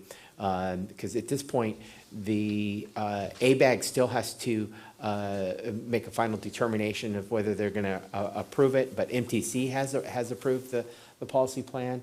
And so, you know, from staff's reading of this CASA compact, it's fairly difficult to tell exactly how it will impact a community like Cloverdale, because it's really geared, I think, to larger jurisdictions like San Francisco, Oakland, San Jose, and, you know, some of the larger cities in the Bay. But some of the policy prescriptions that are provided in the CASA compact do have potential impacts to our community and to our quality of life here in Cloverdale, and you may have a different policy perspective that we would want to, through the legislative process, make recommendations for revisions to the compact to reflect our interests. You know, maybe, for example, you know, that we look at a carve out for certain cities with a population of, say, under 25,000, so to give us some flexibility, because otherwise these could be really regulatory constraints for our local land use control. You know, I think the plan was intended to try to facilitate in development of additional housing stock in the Bay Area, but it does seem to take a kind of a stick approach rather than a carrot approach. And I think, you know, from staff's perspective, it's much more ideal to have a carrot approach where there are incentives developed and provided that incentivize developers to provide what we need, rather than dictate to us as cities that we are required to approve certain projects, even though they may not meet with our development standards, our zoning, and our general plan. So it's really council's direction tonight. Our plan would be to just basically put it back on the agenda for the 13th to give policy direction, unless you're comfortable with it tonight and giving that direction to the mayor. But I know we've had a long evening, so you may want to just take the presentation and we'll bring it back. Absolutely. So yeah, any just kind of technical or clarifying questions for David? Okay, please go ahead. Did I understand correctly in element number 9, where they discussed the funding, 1.5 billion? Did I understand that correctly, that they want to allocate money from property tax, which would have otherwise gone to the general fund? Did I read that section? And I'm not saying this facetiously. I just want to make sure I read the section correctly, that the money would be taken, reallocated property tax from the general fund. I'll reserve my opinion till it's appropriate, but if you could please answer that. Yeah, I have the same concern. I think, Councilmember Turner, your assessment, I think, is accurate. There's an allocation and distribution formula that's included in the CASA compact that could, it's hard to say if it would specifically be general fund revenue, but largely property tax revenue is general fund revenue. So if there was some change in the underlying allocation of those property tax, it could result in the flow of what are otherwise going to be local property tax revenue that would come to Cloverdale to this regional entity. One more question. Have they indicated in the element number 10, they need to establish a leadership entity? It would seem to me that 1.5 billion is going to need to fund their overhead, their personnel costs and stuff like that. Have they allocated or identified any of those details by any chance yet? I do not see those details in the compact itself. There may be more details if we were to research whether that's been developed yet, you know, in terms of the ultimate staffing needs for this entity. I think it seems like it's still very high level in terms of just trying to establish the enterprise and probably hasn't quite got to that level yet of identifying the staffing needs for this organization, what the makeup would be, who would staff it, and who the board would be. Thank you, staff, Madam Mayor. That covers my questions. Yes.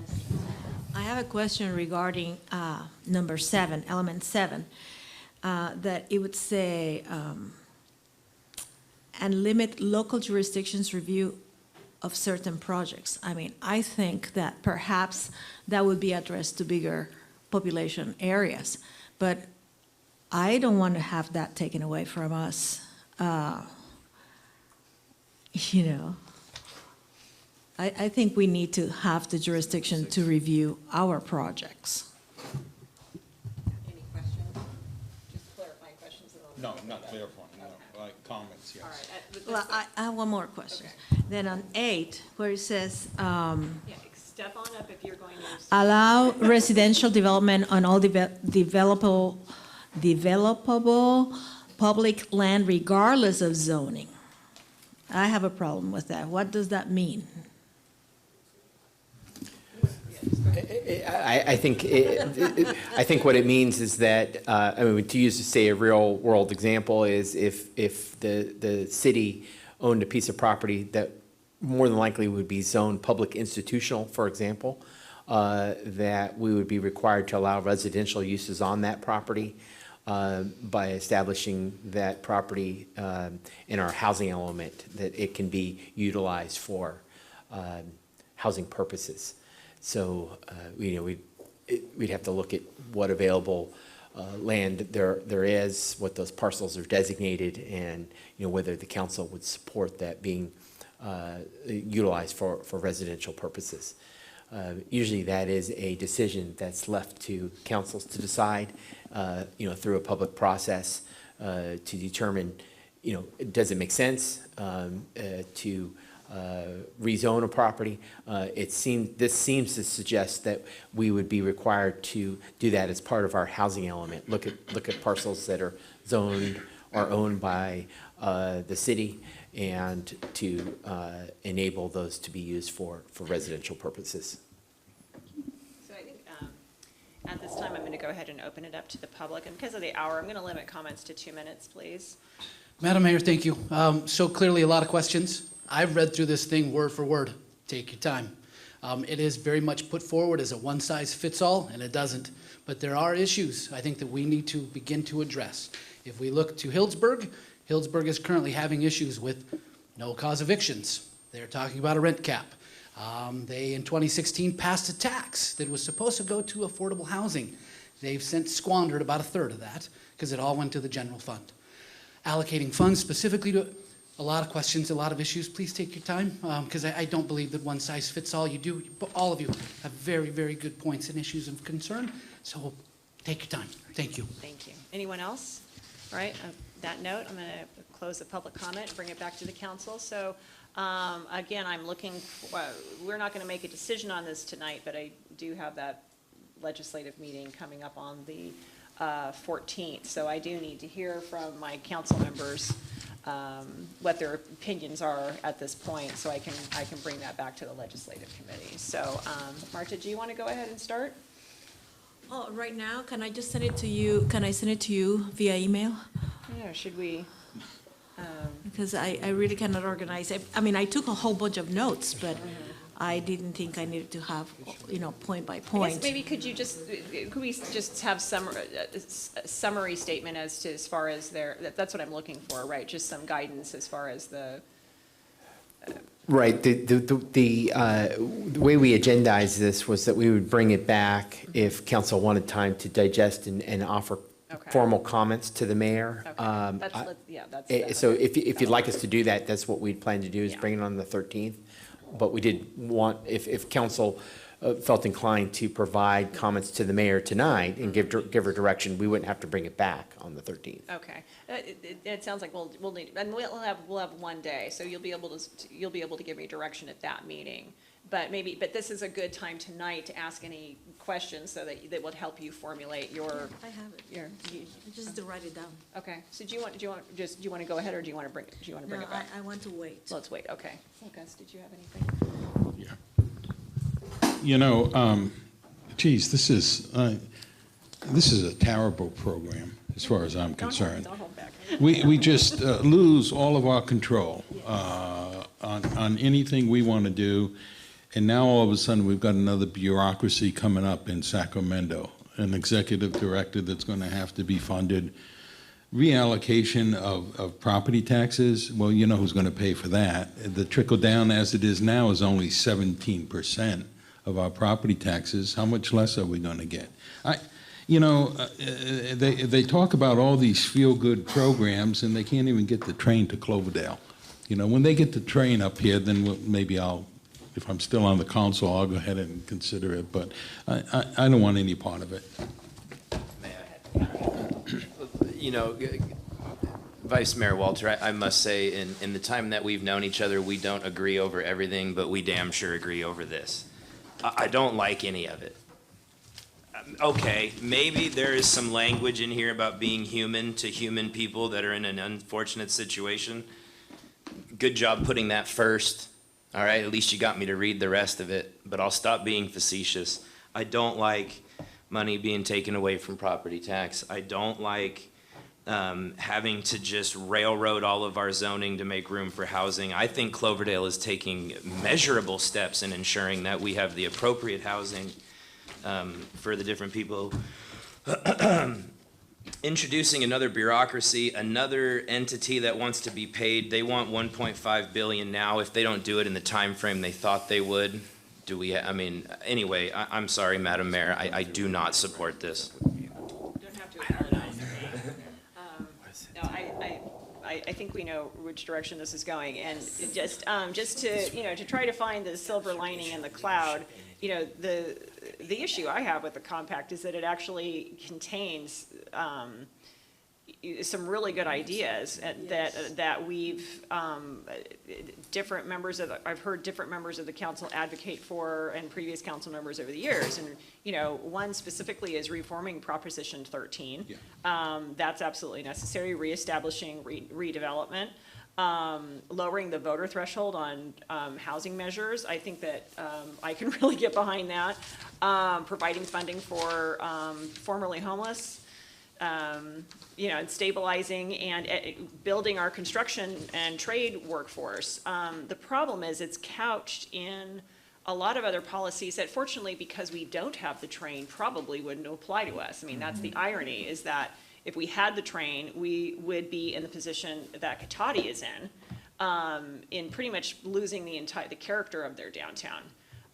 It would mean that Cotati, because they have the train running through it, could lose, everything that's weird about Cotati, and that we all know and love. And I think that that's the concern, is that it's, I'm less concerned about Cloverdale, and I'm more concerned about, our neighbors to the south, many of whom are extremely concerned about the compact and the policy direction. So what I need from you, what I need to hear from you on the meeting on the 13th is where you stand, where Cloverdale is concerned, but also, looking at it and how it's going to impact our, the communities to our south, because that's really the question. Is that where do we stand? This makes sense for Santa Rosa. Santa Rosa has 250,000 people. I mean, the days of, it's my hometown, and the day of it being a sleepy cow town need to be over, and it desperately needs to have a downtown that matters and transit-oriented, dense development. But to look at how it could really rob us of our property taxes and rob other communities, it's other councils have voiced similar concerns. So I guess, what I need from you is to maybe, to take another look at it and, come up with some cogent responses, and some, policy direction to take back to, the legislative committee. So. Well, go ahead, I mean. Well, no, I was going to say, you touched on one I completely forgot about, is the reforming of Prop 13. That's just the camel's nose under the tent. And as it says right there, reform Prop 13 to provide more to cities creating housing. So here's your carrot, you gotta help us get rid of Prop 13, or reform it, and we're gonna give you more money. I think they mean it in the sense of decoupling the commercial from the residential roles. Well, I it believe doesn't that's matter. I believe that's the intent. Yeah, and it's the camel nose under the tent. And so now they'll have more money to spend like drunken sailors. They're going to spend their money suing Trump when he's going to be out of the White House in a year and a half. And they squander the money. Yeah, you can. Okay, great. Sorry, go, Martin. The only one making money now is the attorneys. No offense. Yes, I also have an issue with that because if it were under a particular agency that's already existed, but to create another, It would create harder. funding for ABAG/MTC. That's, Or just actually, staff, do you want to address that question about the agency creation? Just so that we understand it going forward. Right, it's reflected on page 21 of the compact, which I think is 126 of your packet. It identifies the establishment of a regional housing enterprise, which would be this a joint or independent board with representation from both MTC, ABAG, and other key stakeholders as is listed. So there's not much, it's not clear if that means they're going to use existing staff or, there will be new staff brought on. I would anticipate when you're dealing with debt issuance that it does require additional staffing that have that expertise that, if they're going to be involved in being able to issue bonds, for example, that are going to be paid for through the property tax revenue collected from jurisdictions, that it's beyond what you see ABAG and MTC doing currently. My comments aren't even being productive anymore, so I'm going to reserve to myself. But the last thing I'll leave with is, okay, so they reallocate FTEs they have existing to new duties. Now those old duties aren't being done, and they're going to hire FTEs. So whether it's a direct transition of funds or an indirect transition of funds, I have a hard time believing that a large portion of this $1.5 billion will not be used for their own overhead. And until I'm giving some sort of assurance to the otherwise, I'm having a hard time not like biting my lip, because I applaud you for not letting me speak out of turn, but I don't see both sides of the negotiating party walking away with advantageous outcomes on the other side of this. And I will respect your wishes. I will look at this again and try and come back on the next meeting with something helpful for you. What do we want to give as constructive feedback regarding this legislation? But right now, my knee-jerk reaction was just to, maybe I guess be facetious about it, because that seems to be all I've got coming out. Well, you're not alone. That's been not an uncommon response throughout Sonoma County. I'd also like to, you can add this to your list of things to think about and understand that, when I was when we were at the League of Cities conference just a few months ago, there, was widespread concern, and it wasn't just amongst the Bay Area folks who would be under the ABAG MTC umbrella. Folks from all the rest of the state were very concerned because it's really seen as being a model that would be rolled out statewide, and so there's been pushback in other regions as well. So I don't think we don't really need to give a lot of direction to staff on this. We can probably just continue this until our next meeting, and if you want to kind of organize your thoughts, and we'll get your feedback, and I'll hopefully represent you at the legislative meeting. Are we supposed to come up with something that make this more palatable for us? Yes. Or can we just say no? I think it's just a city policy position. Yeah, I think it's a city policy position ultimately to give the mayor direction.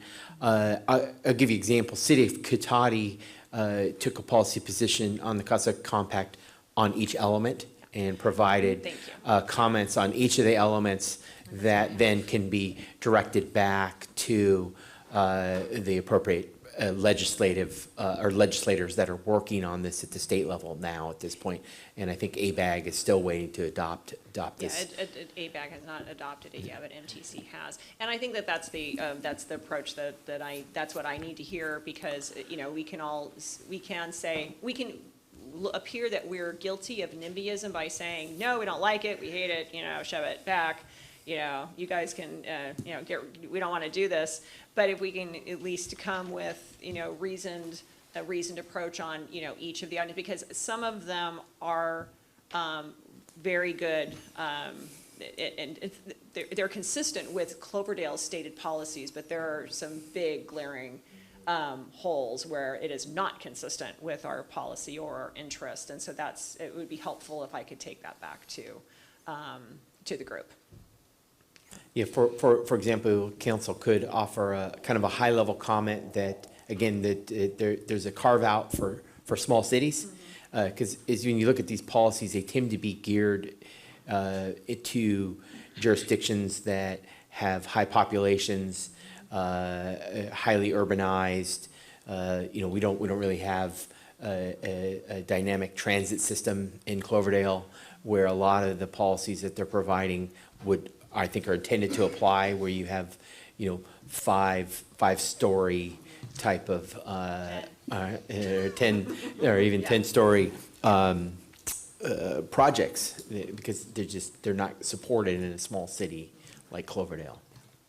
And again, it wouldn't necessarily apply to us immediately because we don't have the smart train, but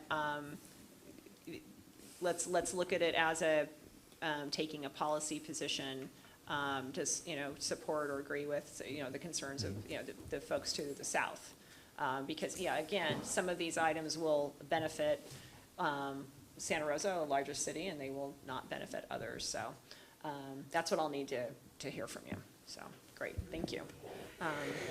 So should we move on to the next item with that? I think so. All right. And I think David's available anytime to answer technical questions. Or your community development director, assistant city manager, Kevin Thompson. I'm sure that one or both of you are going to be CASA experts before this is all over. So, all right, with that, we will move on to subcommittee reports.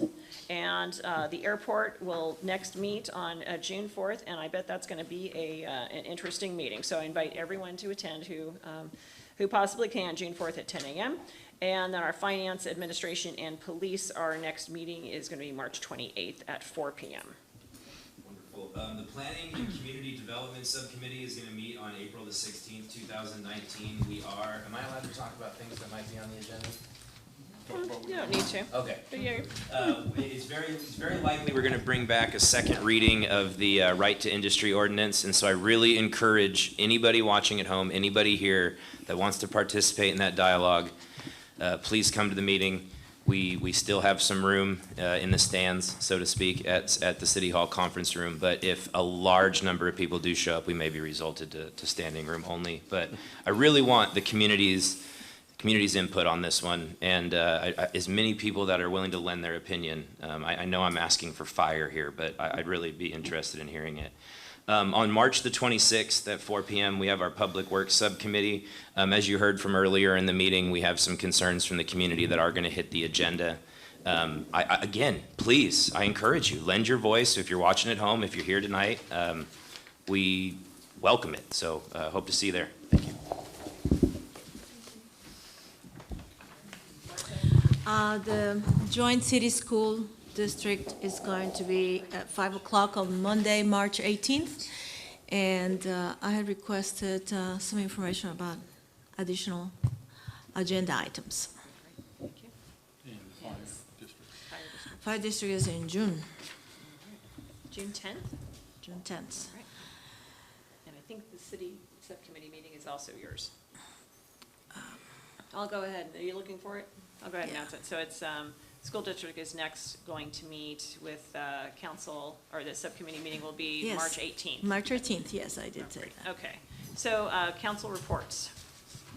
Did you submit it in writing? Oh, I will, sorry. Okay. I had the one from the last meeting. I will submit any nuances for the minutes. Great, thank you. Good, Madam Mayor, thank you. Well, mine is long. You want to submit it in writing? It's submitted in writing. There's one item that I do want to talk about, and that is the Health Action Council meeting that is going to be, I don't have that one right now, but it's going to be presenting the portrait of a graduate, and it's a presentation to the Health Action Council. So we invite the public to participate. I should look for what the date of that is. It's the second Tuesday. So It's of Monday- April. Oh, in April. It's gonna be in April because we already had the second Tuesday in March. And the Health Action, Cloverdale Health Action Committee will be featured on the Reveille. So pay attention to that. Thank you. Thank you. And my council report has been submitted in writing. Do we have a legislative report? No reports, Mayor. I think that was the CASA compact, so it's gonna be Miranda. City manager or city attorney report? No reports, Mayor. Well done. All right, and then we will, is there council direction on future agenda items? Anything that you'd like to add? Nothing in addition to what we've already covered tonight. Great. Well, in that case, I'm going to adjourn to our regular meeting of city council and Next week. until next week. Closed session at 5 o'clock, 6 o'clock at Cloverdale Performing Arts Center. Thank you.